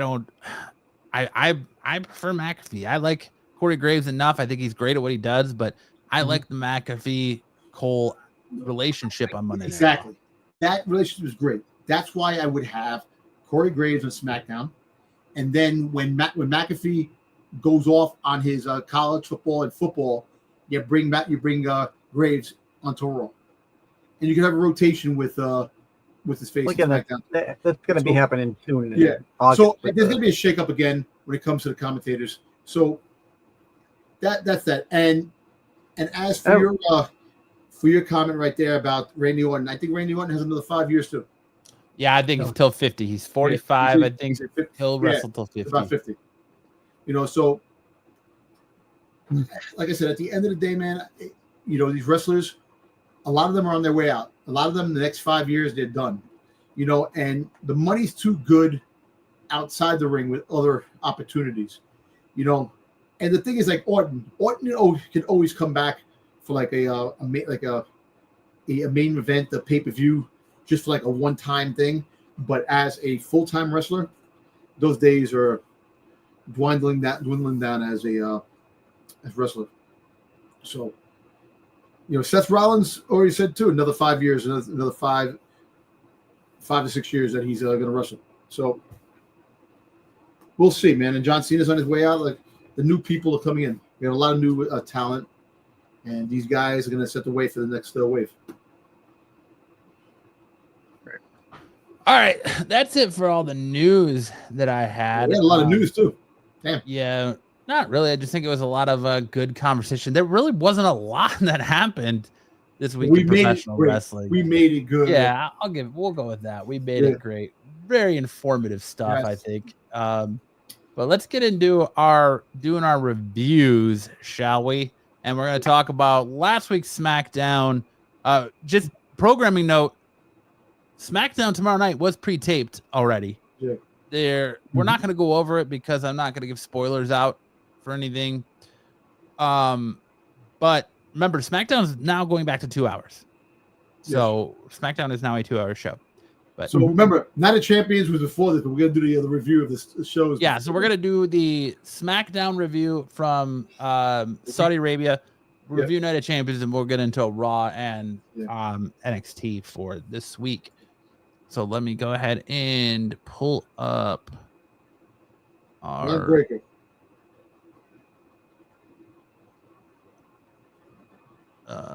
on the mat. All right, let's go ahead and get into our reviews for the show of the week. Fight, ignite tonight, wrestling fire burns so bright. In this review, we'll show what's true, breaking barriers, breaking through. So this is your review of SmackDown from June 27th, 2025, coming to you from Riyadh, Saudi Arabia. Cody Rhodes and Randy Orton opened the show with a promo, which was immediately cut off almost as soon as Orton started talking with this message before going to a "We'll be right back" commercial. Pardon the delay. The live event is starting later than expected on Netflix. Yeah, the crowd at Riyadh was insane. Yes, they were. They were insane. There are more events over there. My God. Do them every year. They were insane, though. Yes. Cena and Punk match, that was something. Just the crowd, that energy. That's like international soccer energy, if you really think about it. Yeah. What did you guys think of? If you watched the SmackDown, because I watched it on Netflix through a VPN, so I watched it live. But apparently, and I didn't watch the replay, but apparently they shot the segment on cell phones and then replayed it on the US feed from like cell phones. What did you guys think of that? Kind of giving it like a vlog effect. How'd you guys feel about that? Kind of funny is that it was kind of crazy when it went off. Everybody was saying a camel ate the damn wires. That's what happened. You had a camel freaking chewing the wires, cut off broadcast. Thank God for cell phones. Thank God for cell phones. Yes, I know it sounded like a blog type of thing, but at least we got to see that whole segment, because we would have never saw it, So, it was a little cheesy. You think $1 billion company is back up, this and that, but listen, when power goes out and things happen, power goes out. There's nothing you can do about that, regardless of the fact that how much money you're throwing at something. The wires, the grid, the power grid, that shit goes out, you're going to lose broadcast of everything. So, and the entire segment was pretty much completely lost on the live feed. I looked at it. It was roughly around 40 minutes before the feed came back, and Michael Cole and Wade Barrett were apologizing for the technical difficulties. But it's cool. I might have to go back and watch my taping of SmackDown to watch the whole segment there. Wasn't me. Don't blame me. But then we had JC Mateo defeating Big Jim Uso by pinfall with some assistance by Solo Sikoa. Sikoa picked up Uso and offered him a hug, only for Jimmy to slap him in the face. Mateo attacked Uso from behind as Sikoa prepared to hit him with a Samoan spike. Jika Fatu ran in to make the save. Backstage, we had DIY. We're trying to motivate the Motor City Machine Guns, Los Garza and Fraxium to stand up to the Wyatt Six. Nick Aldis overheard, and after Andrade walked over, booked a match between Andrade and the tag team partner against Johnny Gargano and Tommaso Ciampa. The Women's United States Championship match, we saw Julia defeat Zelina Vega by pinfall to win the U.S. title. I think we all saw that coming. Backstage, Charlotte Flair told Alexa Bliss that she does not need a friend. Bliss clarified that she isn't looking for her to be her friend, but that it wouldn't hurt for them to be on the same page. I think we're leading towards potentially a Charlotte Flair Alexa Bliss women's tag team. Yep. And potentially women's tag team champions there. Asuka and Jade Cargill had a promo about Queen of the Ring. Naomi interrupted to say it doesn't matter who wins. She's got money in the bank. Cargill pushes Asuka out of the way to get Naomi, and Asuka eventually took out Cargill to make a statement. You're not ready for Asuka. Nobody's ready for Asuka. Adam Pearce and Nick Aldis were talking about still not having the women's tag team title situation sorted out while Aleister Black came over to talk to them, only to be interrupted by R-Truth, who still wants to get his hands on John Cena. We got an interesting development there between R-Truth and Aleister Black going on, don't you think? Yeah, I actually think that's pretty good because it also leads to the Damian Priest, because Damian Priest is involved in that too. So you're gonna have Damian Priest versus Aleister Black, which will be a pretty good. It should be a pretty good bout. But like I said, and I like how they're using R-Truth. I think R-Truth, you get the comical part out, which sucks. I like R-Truth being funny. You get the more serious side of him now. Doing that, but he is going to be a thorn in friggin' Cena's side throughout this whole thing. He might try to help friggin' Seth, take him down. So he's going to pop up and attack Cena any chance he gets. So I think he might be the reason Cena loses the belt to Cody at SummerSlam. Yes, you're right. Could be. R-Truth went to the ring for a promo only to eat a black mass from Aleister Black.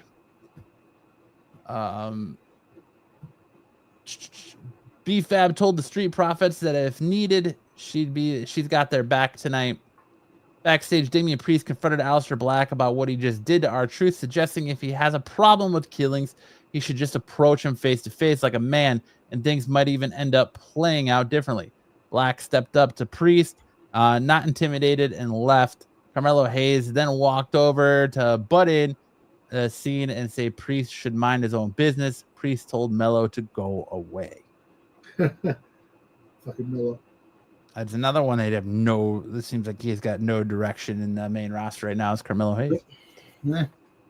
WWE Tag Team Championship match: The Street Profits versus Joe Gacy and Dexter Lumis of the Wyatt Six was a no contest, as all the other tag teams got involved and ended up turning into a brawl. That's actually pretty cool. I like that. See, I like when everybody comes in. That was always my thing. You have all these guys come in and they just start fighting, which I like. That's cool. Yeah, I don't know what they're doing with the Wyatt Six. The Wyatt Six has started to kind of lose their luster.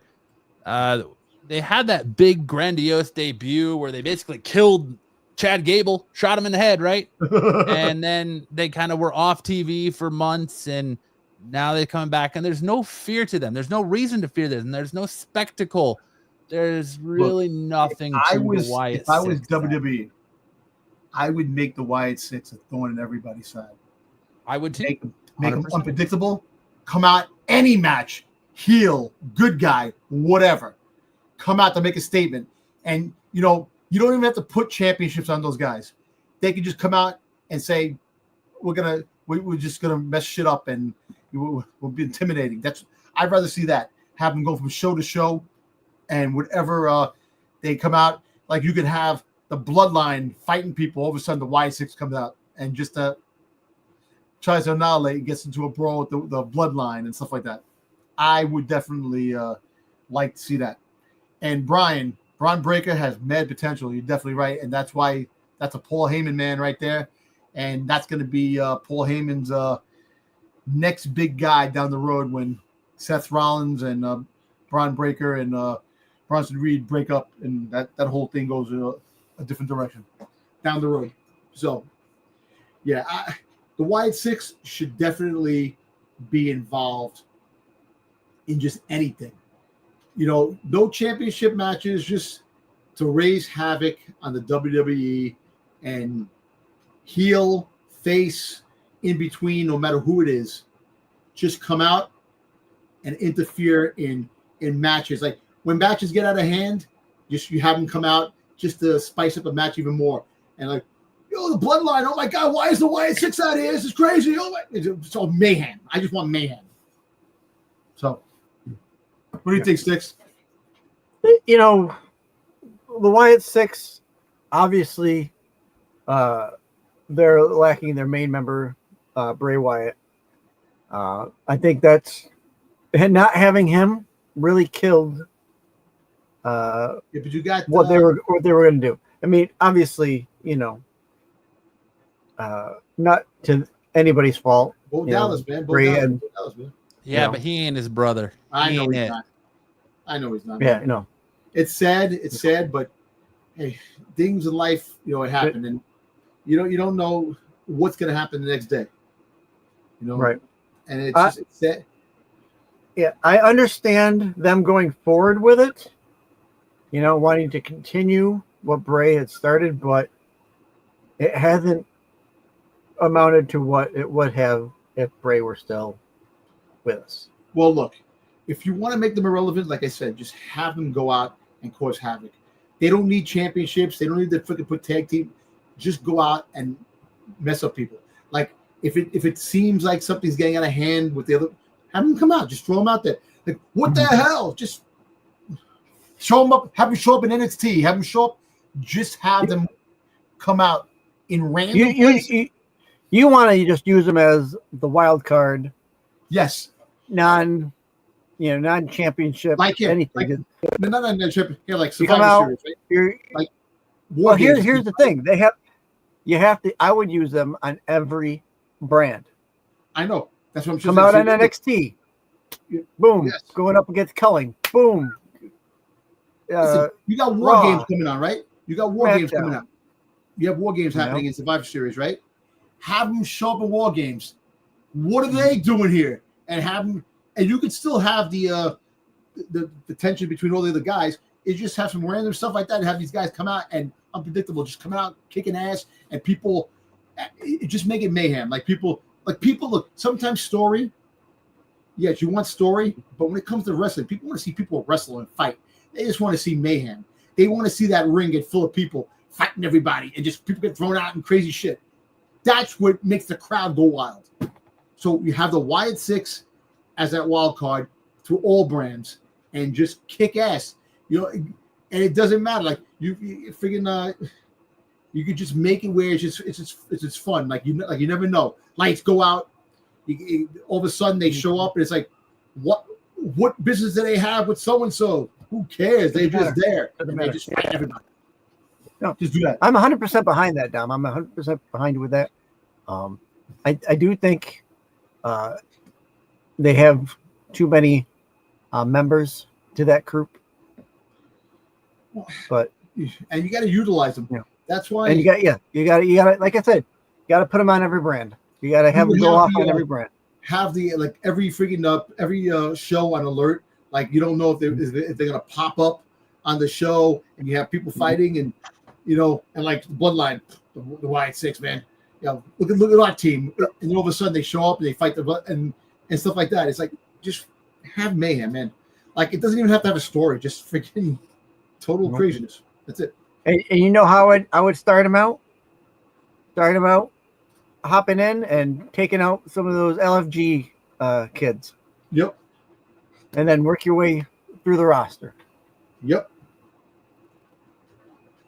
Because what's the one thing you're not going to predict? Them showing up on LFG. Exactly. You have no idea. Or the one on 2B. What's the one on 2B? Evolve. Yeah. Or Speed. I guess I've never watched Speed. What that's on X? I've never caught that. I don't really go into X. So. I mean, what about Dark State? It seems like they're pretty much non-existent at NXT anymore. Right. Yeah. Have them show up. How long were we saying that Trick Williams was their leader? I still think that whole thing petered out. Well, actually, I still think that Trick Williams does have a say in that. I think when Trick Williams comes to the main roster, I think Dark State comes with him. I think Dark State. No, I don't know about that. Dark State sucks.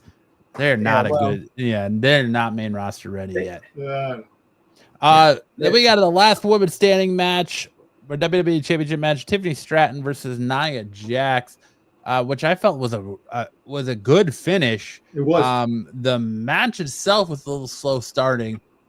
It felt like it was a little sloppy and slow to start with. Like nobody really cared, and the crowd pretty much wasn't into it.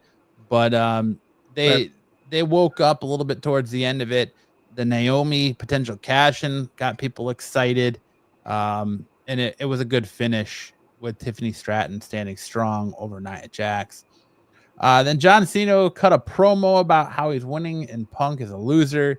Punk then interrupted, coming to out to basic thugonomics, dressed up as John Cena's old gimmick, That was funny. complete with the chain, backwards hat, and jersey. He then cut a spoken rap promo, Punkonomics. ragging on Cena to end the show, which that rap was awful.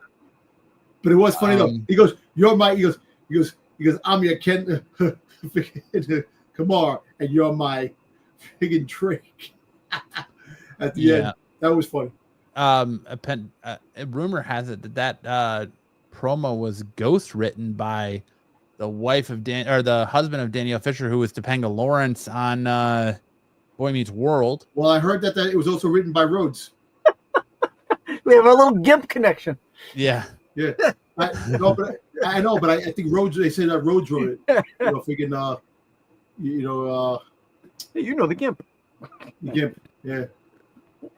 But that Funny. rap, Punk should just stick to dropping pipe bombs and not Try to rap. Yo, but they have a Topps card that came out. Punk as a rapper as a Topps card, which you get. But that was your SmackDown. Now we hand it over to Styx to take us into Night of Champions. All right. I think I moved things around correctly. I doubt it, but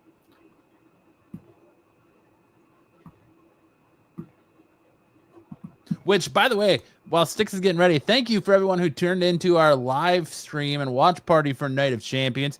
You guys were great. I apologize for anyone watching the rewind that there's no audio because apparently YouTube didn't like us using the audio from the show in there. So they copyright struck us and took us completely off. inaudible. Yeah, made us completely inaudible. But it was fun. It was a good time. I can't wait to do the next one for SummerSlam. 2 nights for SummerSlam. 2 nights SummerSlam. Hey, Brian, I do like, the Nia or the Charlotte match, over the new school. Bitches can throw down. Yes, they are. And listen, and the majority of them can throw down with me any day. Any day. The Bloodline again, you know what? I'm not gonna friggin' throw shade in the Bloodline, the new 3.0 Bloodline. Mm-hmm. If they can do things right, Bloodline 3.0 can make a name of itself and be something. It's not going to be the original. We all know that. It's That's the worry, right? It's going to be just a clone of what we had before. Yeah, but if they can do their own thing, I think they really can make it happen. Because this brings a whole big thing. Players that you thought might not be involved can be coming down the road, which we could talk about that, man. Zilla, anyone? No. There's video of him watching that match. Yep. From Night of Champions. And calling Jacob Fatu. All you have to do is call me. Yep. So we might maybe War Games. Maybe we get something in War Games. So we're gonna see. I think so. That's the whole thing. Now, really quick before we start this, War Games. Do we have how many different War Game matches do we have? Because you're definitely gonna have War Games. You're definitely gonna have these guys teaming up to fight Seth Rollins' group, and then you're gonna have a freaking Bloodline fighting Jacob Fatu's. That's gonna be the 2 War Games. Then you got the women's War Games. You're gonna have the men's War Game, female War Game. You're gonna have 2 championship matches and then a buffer match. And that's why it's 2 nights. You can have one War Game match one night, and then the second one the next. Oh my God! Please, no more 2-night events. It is a 2-night event. It's 2-night events the first time. No, War Games is not a 2-night event. No. SummerSlam is only 1 night. You sure? Yeah, 100%. SummerSlam is only 1 night. Or not SummerSlam. Survivor Series is only 1 night. 1 night for now. Yeah. For now. Let's keep it that way, please. Yes, for I'm now. gonna keep it that way, but unfortunately, it's on me. All right, well, let's get to the champions. Come on, Styx, let's do it. I know we've had more. Listen, we've already had more PLEs before June than we did all year last year. So, dude, we seen a whole year of PLEs in just 6 months. We've got 5 months this year. And we've got 2 more next weekend in Saturday Night Main Event and Evolution. I know, but you see, I don't put Saturday Night and Great American Bash. I don't think a Saturday Night Main Event is part of that. I think it's just like a regular show. Yes, the PEL, I look at the pay-per-view, but I still think it's just regular. It's not regular TV. It's just fucking Channel 4, Peacock, whatever. Fucking Yeah. Don't forget Great American Bash next weekend. Yeah. That's or Big. maybe do. All right, so here we go. Let's get into the results going on here. As a reminder, our point system was 10 points per match, winner called, pinfall, or otherwise, and a 10-point extra call, interference, what have you. Brock Lesnar. Brock Lesnar, I would have given you 30 points, Don, because you've been saying it for like 3 months. All right, Cody. Our first match was Cody Rhodes winning the King of the Ring. Why does his head look like that? Because That's just the way it come out. Yeah, that looks like a video game. You put his video game head on the regular body. What the hell, man? Look like me. That's What me. the hell is that, man? I am Cody Rhodes. Yeah, we all pretty much called this across the board. I think this was the right choice. I think everyone knew once it came down to Cody Rhodes, Randy, that Rhodes was going over to go to SummerSlam to get his redemption against John Cena. So I think this was a no-brainer. Yep, 10 points across the board for all three of us. Well, I think everyone had that actually.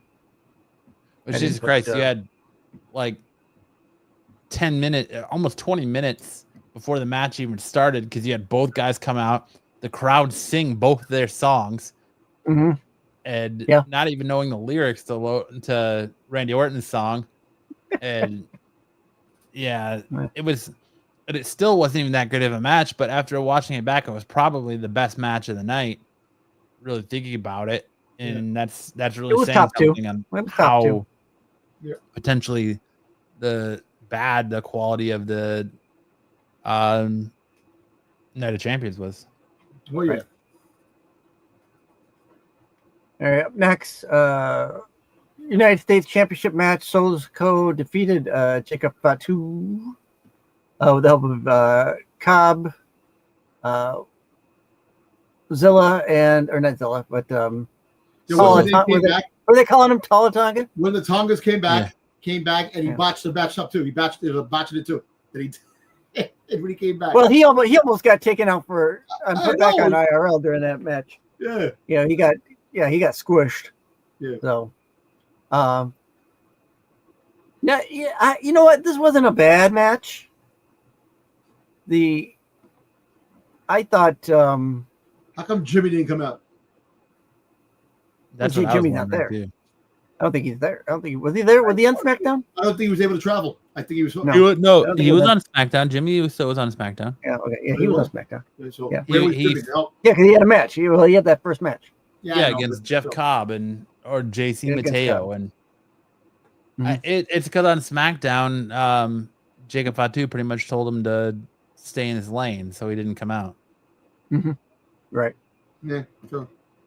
Yeah. I mean, having, I guess, Tala Tonga, because he's tall, you call him Tala. That's just whatever. Was a good bring in. I was surprised that the other Tonga came back. The other, obviously, his brother or cousin. So what's his name? Might be coming back soon. Might be coming back soon. So might be. I don't know what. We'll see what happens. I guess to Dom, I would say, are they done? Have they got enough Samoans on there? Nah, there's gonna be more. There's gonna be more coming. There's a lot more. Well, I mean, I'm just talking Sikoa here. I think they're done. The other Tonga's gonna come back and it'll be done. Yeah, and he's the part of that. You have 5. I think 5 is usually the limit of some of the factions, but who knows? Like I said, we don't know what's gonna happen. So we'll see. Which I still think, and I know I called this match wrong, I still think Jacob Fatu winning this match was the better play to have, but I kind of figured it was done when they brought Tama Tonga. I can't tell if it's Tama Tonga or Tongaloa, but when they brought him back and then Tala Tonga in there, to have both of them come back and attack, and I was like, all right, then it makes sense for Solo to win this. The odds be too much for Jacob at that point. I wish they would have maybe done that at Survivor Series, and had Solo Sikoa win it at Survivor Series, but it is what it is. We're about to see Jacob Fatu have to put together a group to compete with this, and it's going to be, Big Jim Uso. Could they move Jey Uso back to SmackDown? Potentially, but I still think they see dollar signs in Jey Uso being a singles competitor right now. People are still buying the yeet glasses. People are yeeting. People are doing their thing. So yeah, potentially Zillow. Who knows? Yeah. All right. Up next. No, you got that wrong. Rhea Ripley defeated. You got it wrong. You got that wrong, Styx. What happened, Styx? Oh, He's trying to give himself the points. I got the point. You give it to me. I deleted the wrong name, and that's not me. Yeah, Rhea Ripley defeated Raquel. So yeah, maybe I might have threw that up in the point too. Sticks it again. I want to watch. Yep, I did. Go ahead. I want to Raquel Rodriguez to win, but unfortunately didn't. That would have helped. Yeah. I think I said on the watch. I said their outfits were almost identical because they have to wear.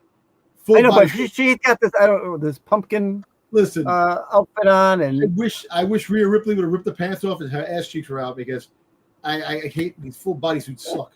Well, and Roxanne Perez came out in a similar bodysuit. Yep. So I think next year during the Women's Royal Rumble, you're going to have all these 30 women in the ring, all in the same outfit. You're not going to be able to tell who's getting thrown out. Who's blonde hair, who's this, yeah. that. Exactly, this sucks.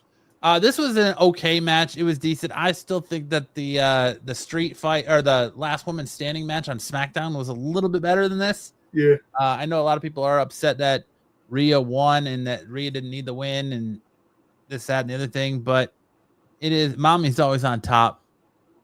And Rhea doesn't need a title right now. I think she needs some adversity because she got pushed in the title scene so quick that to go hunt the title and have some adversity would be good for Rhea's character right now. But I'm personally, I think she's not going to win the title. She's going to fight the Io Sky, but I think that Asuka or freaking what's her name? What's the other chick's name? I keep forgetting her name.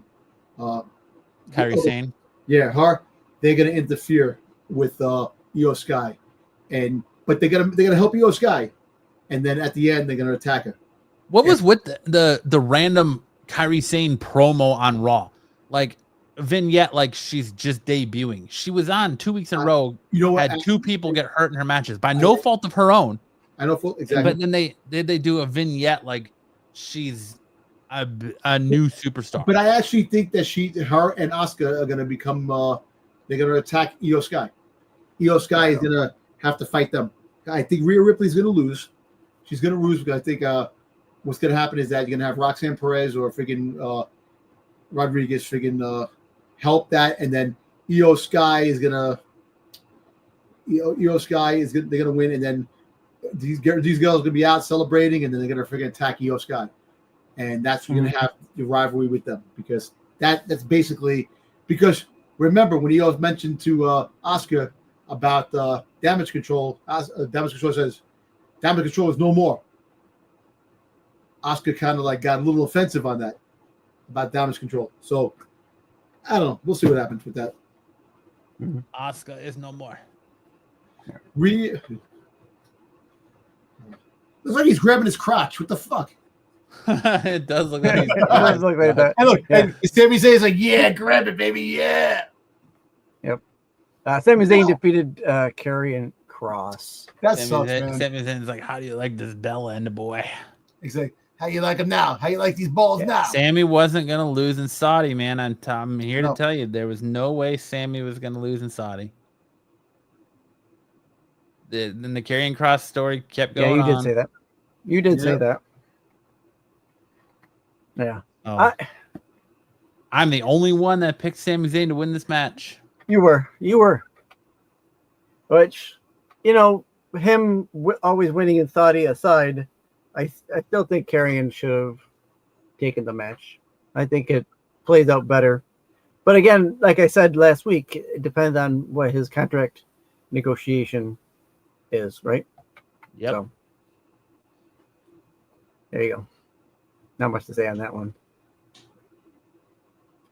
Jay Cargill wins Queen of the Ring and the best costume of the night as she came out of Storm. She came out of Storm. That was awesome. To that in that snowstorm. Disney, take notes. I told you, Jay Cargill as Storm. Listen, Matt said that. I said that before. I've been saying that for a long time, and I even mentioned that to somebody, and I got like all these damn freaking likes on it, and then somebody just mentioned it now. Hear me out. Hear me out. I'm like, let's be honest about this match. All right. Jay Cargill being Storm aside, this match sucked. And it sucked, round of applause for Asuka for doing what she could do to sell this match. Jay Cargill, I don't know if she is ready for the spot she's being thrust into now. That she couldn't even pull off her own finisher. Yeah, I know. And then she goes and like does her whole like wrench back thing when she's going to the pin and goes too far to where both of their shoulders are on the mat. And the ref didn't know what the hell to do. And so the ref counted the 3 count and still gave her the win. To the point where WWE made fun of it on Raw for the double count out or the no winner, the draw. Listen, I'm gonna ask you something really quick. When you had the fight with Roxanne Perez, right? Did you see when Roxanne Perez grabbed her shorts? She had some kind of thing inside her drawers that was like it was like a cup inside her pants or something like that. And I kept stopping it. I kept like rewinding and stopping it to look at that scene when she was fighting Roxanne Perez to go to the are you talking like a protective cup? Something. Yeah, she had something there, and it came out of her shorts, and it's like, what the heck is that? Does she have a pad on or something? What the hell? Maybe. But anyway, yeah, this match wasn't that good. This match was only like 8 minutes long. Yeah. Asuka, I think Asuka, I think under 10. Asuka's still nursing that leg, even though she's good to wrestle, but I still think that because she really had a bad incident with her knee, and that's why she was out longer than she should have been. That's the whole thing. So I think they had to like maybe cut it to a point where I know Asuka did what she can to sell the match, but you're right. Jay Cargill looked a little stale. Was she nervous? Maybe nervous for the crowd because she did have there was a heckler in the crowd. She did say something to a heckler in the crowd when she came out when she won. But I don't know if it's nerves or what. I mean, I love Jay Cargill, but you can't wrench that far back on that pin to where her shoulders come up and the ref just counts it because that's what was supposed to happen, and the ref still looked like I don't know what just happened. Yeah, I think it could have been nerves, really hard adrenaline. That really, who knows, man. But it wasn't the best match. But I'm glad she won. Like I said, she won. She's Queen of the Ring. I love the outfit. Like I said, Storm. Like didn't WWE crack down on people dressing up as Marvel superheroes? Because I think Marvel. Well, they did Rey Mysterio for a while. Yeah, Rey Mysterio, exactly. So she came out of Storm. Yeah. You think that they went to WWE and said, "Listen, she's Storm. What the hell?" So, I don't know. It's interesting. Yeah, because with Ray, Marvel issued that cease and desist because he was always dressing as the different characters. Yeah. Captain America or Spider-Man or whatever. But, like I said, that was a while ago. Jay Cargill, I think she does. She has the look, the body to be Storm in the friggin' maybe. Absolutely. Acting skills might throw up, but dude, maybe this is Kevin Feige a spoiler for us. Just exactly as Paul Heyman says, that's a spoiler for you.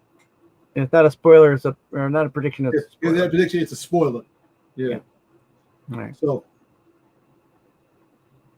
why does he look like he was in a freaking fight? Yeah. Faces That's all- the way. That's the way. It is. Undisputed WWE Championship. John Cena retains over CM Punk. Seth tries to attempt to cash in, Dude, and then I I forgot to put Penta. I love this. Yo, this was great. I love the fight, that the interference, all the stuff, and all these guys fighting. John Cena fighting bad guys, good guys, all this shit, and going on. It's kind of cool. And you get freaking Penta coming in, slapping five to everybody, taking the sweetest. But why would you want to come to save fucking John Cena anyway? That's what I'm trying to say. Well, I don't think he was coming to save John Cena. He was coming to confront Seth. Yeah, just didn't care who was it. Yeah, he didn't care who he's coming out for. Yeah, I mean, that's the slowest entrance after Jeff Hardy did some stupid shit back in the day. I mean, he did everything but moonwalk down that aisle. Exactly. That was funny, man. That was really good. And he had a good spot when he dove off the top there. And then we got a surprising Sami Zayn coming out. So yeah, but he dove off the stage and took out his own guy when he took out Sami Zayn. I know. Yeah. Let's talk about the real MVP of this match. Referee Chad Patton for little Nate's just getting absolutely obliterated by John Cena. Did you see his post? The post after there, where he's still on the floor after everyone's leaving. That was great. And listen, I want to continue with that shout. I didn't realize this man was 61 years old. Who? Patton. He's 61 years old. Yeah, he took a hell of a shoulder block. But again, the thing that hurts this match is that it was a rehash of the ending to WrestleMania 40. Yep. You had everybody and their brother coming out of WrestleMania 40 to help Cody Rhodes win the title. You had everybody and their brother coming out at Night of Champions to help John Cena retain. And you got the Punk and Cena shaking hands and hugging as when they started working together, because it was kind of like the enemy of my enemy is my friend type thing. And that whole realization that we're better together. And then we got the heel turn again. Cena going for the hug, giving the deadpan stare into the camera, going for the low blow, which Punk telegraphed and blocked. But this was a no-show fest, man. Go to sleep. What, Punk hit what? Cena hit what, 4 AAs on Punk? Something like that, 3 or 4 AAs? I think it was 3. And Seth Punk was kicking out. Punk hit go to sleeps on Cena. Cena's kicking out. What happened to the day where a finisher was used to finish the match? It wasn't used for setup. It was used to finish the match. I understand the excitement of, you build the allure of this finisher that nobody kicks out of it. And then one day somebody does. Yep. And that builds that excitement. That builds the fans. That builds that pop. It gets the crowd juiced. It gives them a reason to be invested. But now it's oh, well, he hit an AA 30 seconds into the match. He's going to kick out of that. Oh, we got a GTS 5 minutes in the match. He's kicking out of that. Yeah, it just early. The allure and excitement is gone. It's just predictability all over the place. Yeah, at least make it look like it's going to be something that he's going to kick out of, he didn't get all of that, type of thing. Rope break. So. Do a rope break. That's fine. Just don't, finish your It's all fest. real, Zaggy. It's all real. Zaggy, yeah. Where's here. the real questions? Is wrestling real? It is 100% real. It may be scripted, but you're still taking the moves. You're still taking the bumps. So in that aspect, yes, it is real. Yep. Agreed. All right. Nice try, Zaggy, you butthole. All right. All right. My Rhea botch aside, it really doesn't changed too much. Yeah, Matt would have had 50. I would have had 30. Don would have had 50 there. But which would push him up just 10 more points. But why 50? What do you mean why 50? You don't want 50 points? Dom had 3 matches wrong. Right? There was 5 matches.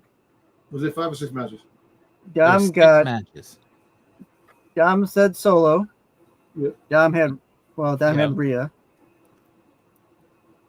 Dom had Cody. He had Cody. Dom had Randy. Dom had Randy winning that match. Randy.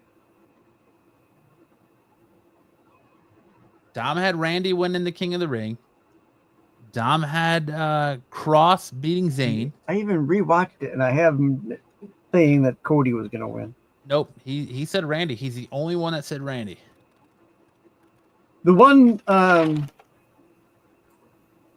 it didn't really matter because I had it wrong. I was going to say that he flip-flopped on Raquel, but that was to his. He went with Raquel. So I have Dom. And Dom had Cena with Penta and LA Knight coming out. Yeah, Dom had Cena. Mm-hmm. And Dom had Solo. But he picked Jay Cargill. I had Jay Cargill. Yep. He picked Raquel in the street fight. He picked Cross versus Zayn. And then he picked Randy in the King of the Ring match. So Dom missed 3. Well, did you say he picked Raquel? He took Raquel in the street fight, yes. All right. See, when I watched it, Dom said at first Raquel was going to win. Then by the time he was done talking, he says, I'm going to switch it and say that Rhea wins. And then he went back to Raquel because I even went over it at the end of the show and he agreed to the picks. So yeah, he had Raquel. Right. Oh yeah. I don't think he was. God damn it, Styx! You did it again. I think it was. You Styxed it again. I Styxed it again. Well, that just means that you and him are tied then. How? There's no possible way. I only called one match wrong. The only match I missed was the U.S. Championship match. That's it. You had Rhea. I picked Rhea Ripley to win. You picked Zayn. I picked Sami Zayn. Picked Cody. I picked Cody. You picked Jade. I picked Jade. And you picked Cena. The only match I called wrong was the U.S. Championship match. I got Styxed again. Right. Yeah. So yeah, you should have had 10 more points there because that's the 10 points that I forgot on there. That would give you a total of 70 points. Right. And Dom should not have 70 points. Dom should have 60. Right. Right. If you're gonna say that he said Raquel, then yes, he should lose those 10 points. Yeah. Or not get him added into there. That's it, man. That's conspiracy. Forget the hell with the conspiracy with CM Punk. The conspiracy of me, man. Yeah. I can't help that Styx's math just. Damn, man. Right. This is exactly why I did this week. This is exactly why I wrote this down. It even included a little doodle there. Is there anybody in the chat that can actually freaking goddamn add and freaking multiply? Please let us know. we're hiring someone with multiplication. Call us absolutegeek.com and ask for Matt. I think where the problem comes in is when all these you get thrown out 10 points for this guy rushing in and that. Well, you know what? No, you know what? So then it starts confusing you. Future, no more the interference. You pick one thing. So and so is going to show up. Interference is that's what screws up everything. Let's just do the matches straight out. Who wins the match, and the interference doesn't be involved. It's just the match that wins. Whoever wins the match. We do it that way. It makes it easier because you just want winner loser. Yeah, exactly. Because and not worry about because all these. I added that in to spice it in because of the. I think if it's something like way off, if you call it one way and he calls it the other way, But I think if it's something that's like crazy, where you're like, oh, Brock Lesnar's going to show up, and it happens. Yeah. Then like I was doing with the Royal Rumble when I was saying, oh, so and so is going to get thrown out, and then we're gonna get a 31st entrance, and The Rock's gonna come out. I think that is a good one for extra points. But Right. just saying the obvious of, oh well, Hikuleo's gonna show up, and But then, you know, gonna give that's you not that- always time. guaranteed. It's not Nobody always had guaranteed, that though. bingo card. No, not they're not always always guaranteed. guaranteed. Yeah, so You're right. just do it But- that way. We do win or lose, like a straight out, even if there's interference. Just Okay. like crazy. All right, I'll take the extra stuff out then. We'll drop No, that. No down the problem. road, down the road. Yeah, this is that. So Matt wins this round. Matt wins this. All right, then. And then for the I'll future, just- like we're not going to have anything for Saturday Night Main Event. We'll do it for no, SummerSlam. no. Yeah, we'll do it for. What about Evolution? We're not gonna do it for Evolution. Oh, we got to do it. Yeah, we have to do Evolution. Yeah, we have to Well, I think we need to get a match card for Evolution first. But next week. Right. It's next week. The Evolution next week. yeah, they don't No. even have All right. like No. 3 matches on there, and most of it's NXT. So might as well just be an NXT pay per view. Yeah. So apparently NXT is gonna be Raquel and friggin' Roxanne. They're gonna be friggin' fighting somebody from SmackDown, somebody from Raw, and somebody from NXT. So there's gonna be 3 teams that'll be made up. So you know it's Charlotte Flair and friggin' goddamn this girl and friggin' what's the name? Gonna team up to be the Yeah. the SmackDown. Raw is gonna probably be who's the Raw? Who can you have in Raw? Just throw putting together in Raw. I'm like, Natalie and what's her name? and friggin' Bailey No, No, not Bailey. what Oh, you think it's Natalie gonna and be, Max- and Maxine. And No. what's her name? Maxine Dupree. yeah, Yeah. And then it's gonna probably be what's the name from NXT. This guy's freaking Trick's girlfriend and the other girl that teamed up. Those 2 girls again. Oh, Or maybe yeah, Lola. was it? Maybe it could be Lola Bright, her and Jada Parker's in it. Jada Parker's gonna be in Evolution. Miss Parker. Miss Parker. So maybe Jada Parker gets to team. She'd be that'd be the NXT. No, I think she's gonna end up being in the women's Royal battle Rumble. royal. That's gonna be won by Stephanie Vakir. Stephanie Vakir is gonna win, and she's gonna come up and she's gonna be giving the devil's kiss to every girl. And I'll be like, yeah, yeah. Oh, guys. Woo. Damn, Get a napkin to keep the damn slop. you, Sticks. Hey, no matter what game you do, we get sticked all the time. What makes me even more worried is that Styx is the shaper of young minds and works at a school and he can't Oh even my do God. basic math. I have nothing to do with their education. let's be I'm just 100% I clear. just I have nothing to do with the education system. the establishment. Yeah. Yeah. Well, All right. Moving into Monday Night Raw from Monday, June 30th, 2025. Rhea Ripley opened the show with a microphone in hand. She welcomed everyone to Monday Night Mommy. Now the Judgment Day is behind her, hopefully for good. This time, what is next for her? She's interrupted by Io Sky. Io Sky tells her she is not on top because she does not have the title. You She guy was is so told cute, man. She's so she cute. had a choice of who she wants to face at Evolution. Io wants to defend against the best, and that means defending against Rhea Ripley.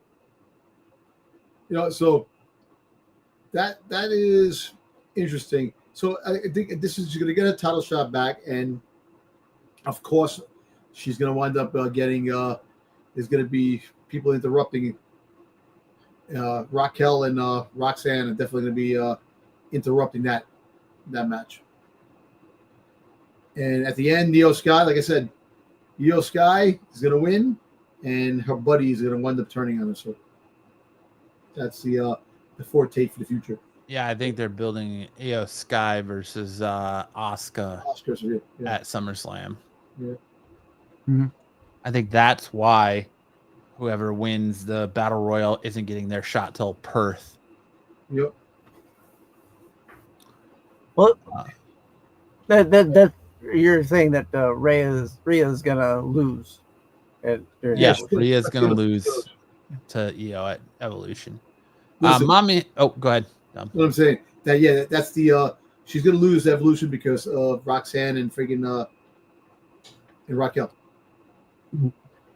Mommy has nothing but respect for her, but just know she will do anything to get the title back. And if that's what she wants, whatever happens at Evolution, that's what she wants. She's on. Listen, all I know is that I say that Io Sky's cute. I just said that. Okay. I'm glad you reiterated that, Dom. Hey, you got it. Backstage, Dirty Dom's twin brother, Dirty Dom, tells AJ Styles he still has a doctor's note, so he can't touch him. Styles puts on his glasses and reads that Dom is still a punk ass. Dom doesn't care as he isn't cleared. Yo, punk ass. That was funny. That made me laugh. Our first match of the night was the World Tag Team Championships, then New Day versus the Judgment Day, Finn Balor and JD McDonough. That was a good fight. Winner JD McDonough and the Judgment Day become the new champions. Like I said, it's just a revolving door of the same three. But it was a good fight, though. It was a good fight. I really. Hey, did you see the scene when freaking JD McDonough jumped off the top rope and Xavier Woods put his feet up? In fact, I thought he really kicked him in the face. That was like a little botch there. He probably did really kick him in the face because the way it looked. Like I said, I know they can sell shit really good, but some of the moves sometimes look like that they really get you. But that was a good. I actually enjoyed that fight. I thought it was a pretty good fight. Yeah, it was. But that's my big thing is that there's no tag team division on Raw. You see, that's why you put if there's no draft. Put the tag teams all together. You can have 2 championship belts, one for SmackDown and one for Raw, but you can have New Day fighting, DI. You can have freaking goddamn the Viking Raiders fight the Wyatt Six. Whatever, man. Motor City of Machine Guns fighting Judgment Day. Breaking news. Ooh. Hot off the presses, WWE reports the Iconics are potentially returning to WWE. WWE is reportedly considering the return of Cassie Lee and Jessica McKay, formerly known as the Iconics, for the upcoming Evolution 2 premiere live event in Atlanta. Ooh. According to a new report from WrestleVotes, internal discussions have taken place about potentially featuring the former WWE Women's Tag Team Champions at the all-women's event, now competing in TNA wrestling as the inspiration. Lee and McKay remain one of the most popular women's tag teams in recent memory, the report states. I like them, the Iconics. Iconic. All right. Well, we said it already on this episode that they need to bolster their tag team division. I guess bringing them back. Ooh. You're gonna have the Bella Twins coming back too. Maybe. Yeah. Potentially. I think that's almost 100%. Yeah. Breaking news. Here we go. The Boogeyman has issued a public plea to WWE Chief Content Officer Triple H, asking for one last run in the company. Oh, Jesus. The 60-year-old veteran took to social media to express his desire to return to the ring, declaring that he's ready to revive his iconic nightmarish persona for what could be a final send-off. He's just going to show up in the closets. He's going to show up in the back segments. I'm the Boogeyman. I'm coming to get you. That's it. That's it for breaking news right now. That's cool. Got a lot of breaking news. Sorry. Had to break that while we were talking. Then we got a World Tag Team Championship match. Oh, wait, with that, Bayley and Lyra Valkyria had an argument in front of Adam Pearce, so he booked them in a #1 contenders match for the IC title. Finn Balor has an idea for Adam Pearce and Nick Aldis. How about giving Raquel Rodriguez a new tag team partner? How about Roxanne Perez? The GM talks between themselves for a moment and decides they'll allow this, but they will have to defend the tag team championships of a team against a team from Raw, team from SmackDown, and NXT at Evolution, like Dom stated. Then we got Sheamus versus Rusev, with Rusev picking the win over Sheamus. Chad Gable has an injured arm, but a healthy El Grande Americano shows up during the American Made segment. Congrats to Dom for saying it's going to be Ludwig Kaiser. You know, it's like nobody pointed it out. As soon as he came, I'm like, oh, he's taking the mantle. It would have way to put him into the thing. And it's kind of funny. He's tall. He looks taller. He's totally different. But you know what? You know what that reminds me of? 100% different. It reminds me of Plan B from Outer Space. I friggin' Ed Wood's the worst movie, Planet X, worst movie ever made. Bela Lugosi passed away. He got his chiropractor to play the same part, and he was taller and different compared to Bela Lugosi. That was This is what this looks like. Yep. Speaking about Ed Wood, did you watch the movie with Johnny Depp? Ed Wood, actually, that's actually a funny movie. The worst directed Plan B from Outer Space. That was like the worst movie ever made. I've definitely seen that movie. That's a great movie. Yeah.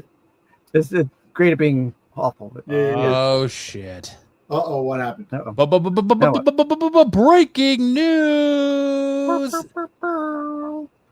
WWE talent reportedly unhappy with Evolution being hastily produced.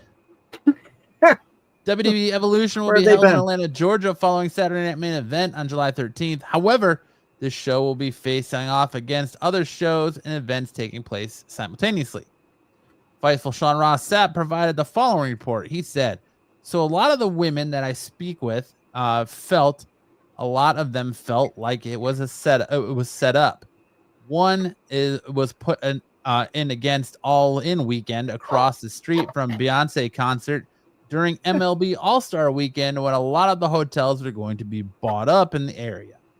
They aren't necessarily thrilled with that, but it was hastily produced. WWE Evolution and AEW's All In will be taking place at the same weekend. Apart from that, Beyonce has her Cowboy concert tour in Atlanta at the Mercedes-Benz Stadium between July 10th through the 14th. Mm-hmm.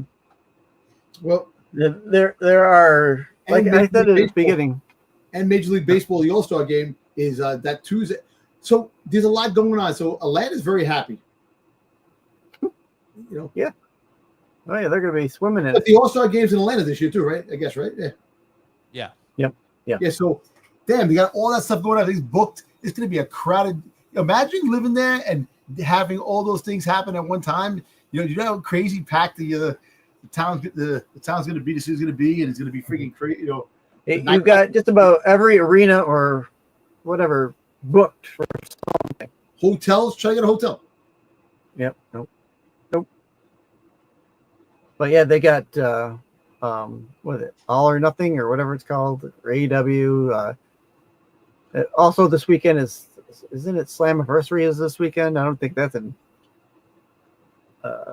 Atlanta too, but probably pretty close. Well, I think the NXT is going against the AEW's All In. Yes, they booked them kind of seemingly on purpose, maybe. We'll see. Who knows? I say yes, but I don't know. Yeah, Matt's looking over that rumor sheet, over that freaking breaking news sheet like crazy now. There's a whole bunch of stuff coming out at once. Yeah, all week I've looked for stuff, and then all of a sudden when we're doing the show, they just want to start dropping all this stuff. Perfect. It's perfect for the show. You know what I'm saying? Perfect. Oh my God. Breaking news. WWE is planning for Jelly Roll to have a major presence moving forward. Jelly Roll's going to fucking wrestle? Jelly Roll is advertised for the July 11th episode of SmackDown. An insider suggests that this will be the start of something more. According to a report from WrestleVotes, fans should expect to see the chart-topping artist appear on more WWE programming as the event draws closer. Yeah, they're going to have a Jelly Roll pay-per-view where he fucking jumps in the ring with a whole bunch of Jelly Roll, jelly donuts, every fucking thing inside. Who was it that he chokeslammed? The Jelly Roll chokeslammed. He did so. Yeah, he did. I forgot who he did. He was in a wrestling. Somebody. So, damn, imagine you your name Jelly Roll. That's your freaking goddamn your name. Well, that's a stage name. I can't imagine someone would name their kid Jelly. It's a fucking. Bad enough I think someone his- I named think their his first name's kids actually Six, He needs right? to name himself Protein Shake and lose some of that weight, man. Hey man, he's lost 150 pounds. Man, hey, listen, that's good. Ozempic and freaking all that other stuff works good. You know what I'm saying? Nah, he's doing it the legit way. Exercise and diet. But he's just Yeah, he has a diet of jelly rolls. okay. Saying his prayers and taking his. All right, Tom. Nah, actually, you know what? All kidding aside, Yeah, Dom can't eat jelly. So. You know, he lost the weight. And listen, you know, he's a musician, man. He's making money. He's got bank, so he's good. Yeah. Man. Yeah, Okay, you're hopefully here, we're he's, done. He's there at the bank. Hopefully we're done with breaking news. Gunther enters the ring and wants to talk about Bill Goldberg. He's gonna go outclass and embarrass him in front of everyone who is near and dear to him. He heard Goldberg doesn't like bullies, which is too bad, as he's the biggest bully around here, and here's nothing he can do about being pushed around at SummerSlam after Goldberg's gone. Gunther will take the question, who's next? Seth Rollins enters with Paul Heyman. Gunther implies they traveled a long way to achieve nothing. Rollins puts him over, but he believes the champion hasn't been paying attention. If there is a breath in his lungs, CM Punk will not be a world champion in this company. They flew across the world to stand on that business. However, he also said when they are ready, they will launch an all-out assault on both champions. CM Punk runs out there to get a piece of Rollins. Mr. Money in the Bank runs away through the crowd as Punk tries to walking away. Gunther grabs his arm, but doesn't like it, and so he pushes the champion to the mat, leaving. LA Knight appears behind Rollins, and they get into a fight in the concessions. Rollins escapes after throwing some drinks in LA Knight's face, which, like, that looked like a mad popcorn shot. Like, I know. what was that popcorn made out of? The same stuff they used to make the MTV VMA Awards? I don't know, man. Or, well, that's the Moon Man, so it'd be the MTV Movie Awards. Yeah. Backstage, the Judgment Day is put to a vote and decides Roxanne Perez will become a new member of the group. Raquel Rodriguez doesn't like it, but tells Perez she better do her part. Roxanne's first order of her business is to take out Kyrie for what happened to Liv Morgan. Kyrie Sane gets a pretty cool pirate princess vignette for why I don't understand. Yeah, I couldn't understand either.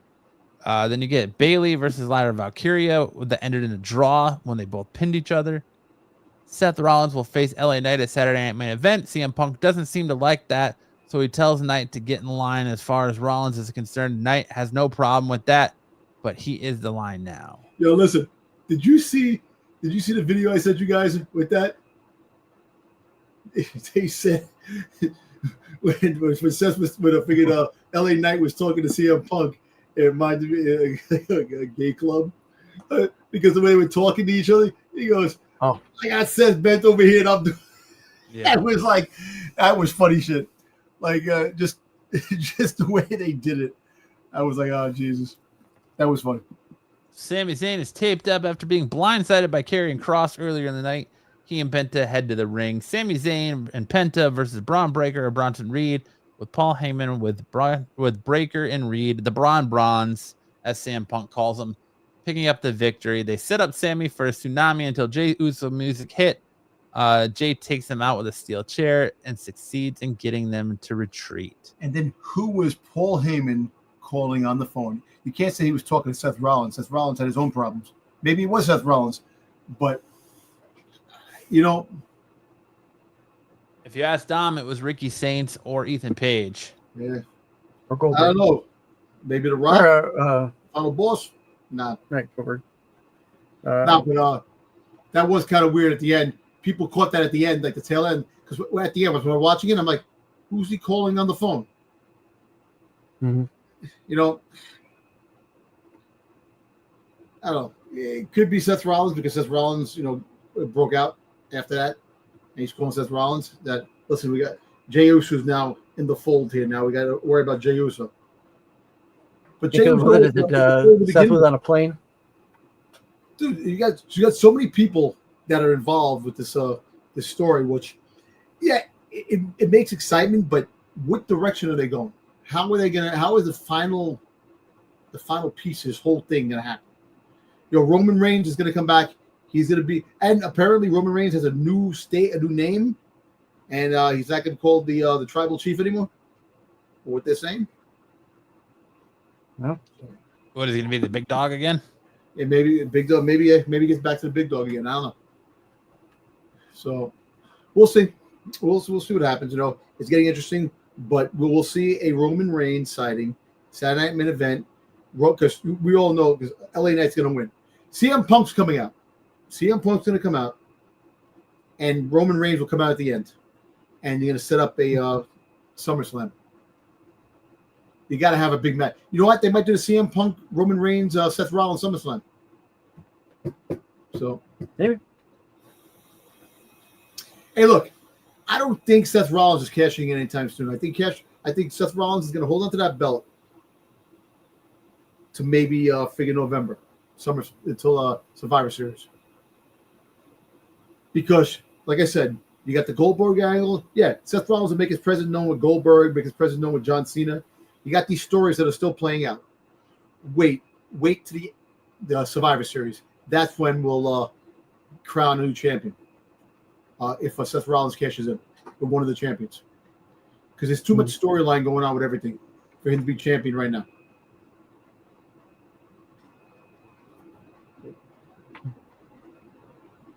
Way too much storyline.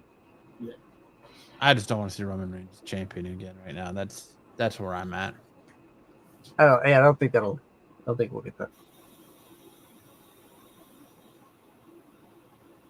I'm just glad that the breaking news has stopped for momentarily.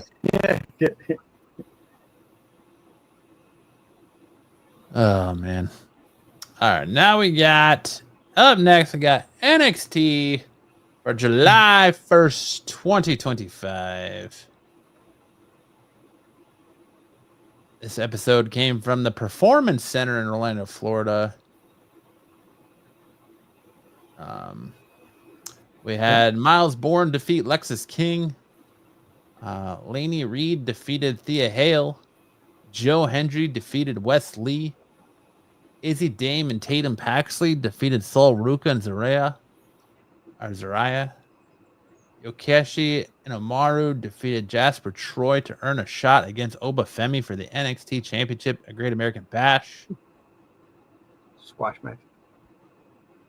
And that was it for NXT. Boring.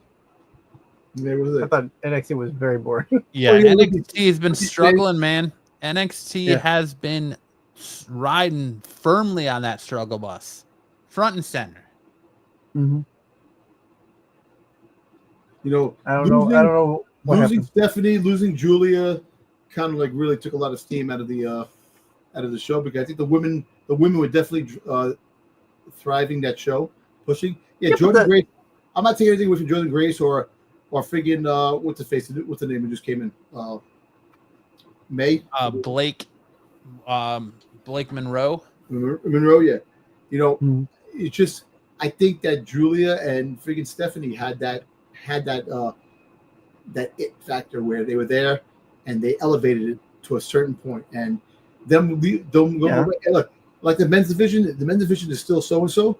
Look, like you said, you got Trick Williams with the friggin' TNA championship. They needed storyline for him because, like Matt did say, that he wasn't ready to come to the big stage yet. I think after that run with that, he's going. And I think this whole thing with Ricky Saints and Ethan Page is going to come to an end. At this, I think Ricky Saints wins the belt. Ethan Page comes up to the main roster, joins Seth's group, and then Ricky Saints stays there for a little bit, and then he eventually comes up because the rumor reports are saying that they're looking at both Ricky Saints and Ethan Page to be another part of the members of Seth Rollins' group.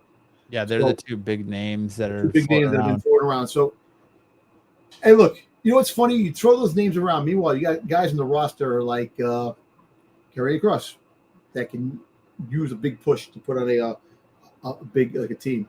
You got Sami Zayn, potentially the heel turn, which I don't think is going to happen anytime soon. You know, you got Cody Rhodes that might be turning heel. Did a couple of things, but I understand you got the new guys that are coming up in the roster and you push things. Look, that being said, if there is a draft, you need to have these guys in. They'll be up in the main office. If there is, I'm saying if there is, potential. But Hope springs eternal for you, Doc. listen, What's a better chance of happening? A draft or Brock Lesnar coming back? What's the better what? What's more Well, of if a you're chance? going to put it into that, yeah, better in the draft. Or the Brock Lesnar coming back? The draft. Yeah. All right, boys. What are your grades for SmackDown, Raw, and NXT? Well, and Night of SmackDown. Champions. Well, SmackDown. I gave SmackDown because it was from Saudi Arabia. This and that. I would have gave it higher. I got mad because of the technical difficulties, which kind of suck. You see it. So I still give it an A. I'll give it an A. I would have give higher, A plus. It's not give an A because the crowd is fantastic. When you go away from the United States, the crowd loves this stuff, and the crowd was rowdy enough to sing the songs. You hear them, just the energy. And the wrestlers love that. You know, they feed off that stuff. So I give it an A. I gave in Raw. I like Raw because, you know, the whole thing with Seth Rollins going in Gunther's face. I like more of that. And I gave Raw an A too because I think Raw was pretty good of what they had. NXT, man, kind of give it a C minus. It wasn't as good as the previous episodes and stuff like that. Like I said, because Stephanie and Julia are gone now, I don't, and potentially going to have other people in, but I think Jordan Grace is going to actually win. Is going to win championship before she comes up. I think she's going to do it. Won it by now. She's going to beat she's going to win at Evolution. She's going to beat JC Jane at Evolution. That was just a placeholder to have Stephanie come up to the main roster. Yeah, you know, give her the belt a little bit, and she'll win, and she'll hold that for a minute. But yeah, so A, C minus. Styx. I'll give SmackDown. I'll give that an A as well. I'm gonna give Raw I'm gonna give that a B minus. There was some stuff on there I thought were, and then C on NXT. It was good enough to watch, but not good enough to. I said this was a good week. Like you said, their weeks have been in their production value going downhill. Boys, I don't think you want to know my score. A for SmackDown, D for Raw, D for NXT. Ooh. All right. Yeah. NXT's become boring and unwatchable. Yeah. Raw was boring. There wasn't a lot going on with Raw this week. It is what it is. Yeah. Night of Champions was a B for me. And I think the highlight of the week was SmackDown. Like you guys said, the crowd, the doctor of punkonomics coming back. Drug free. I really think that SmackDown was probably really the only show worth watching. Night of Champions was okay. But SmackDown was real. Raw and NXT are damn near forgettable. So if I wouldn't have taken notes on them, they would be damn near forgettable. So right. I mean, just talking NXT. I mean, I don't give two craps about this whole Chase U stuff. It's don't had care about its that. run its course. Yeah, don't care. The whole thing with the Don and that, don't care anymore. Yep. Move on. Do something else. Do something else. It's. I don't know. I don't know what to tell you about NXT. It used to be when we started this, just in January, we said NXT was the best product on TV. I can't say that anymore. I cannot say that anymore. Me neither. All right. That's where we're at with NXT.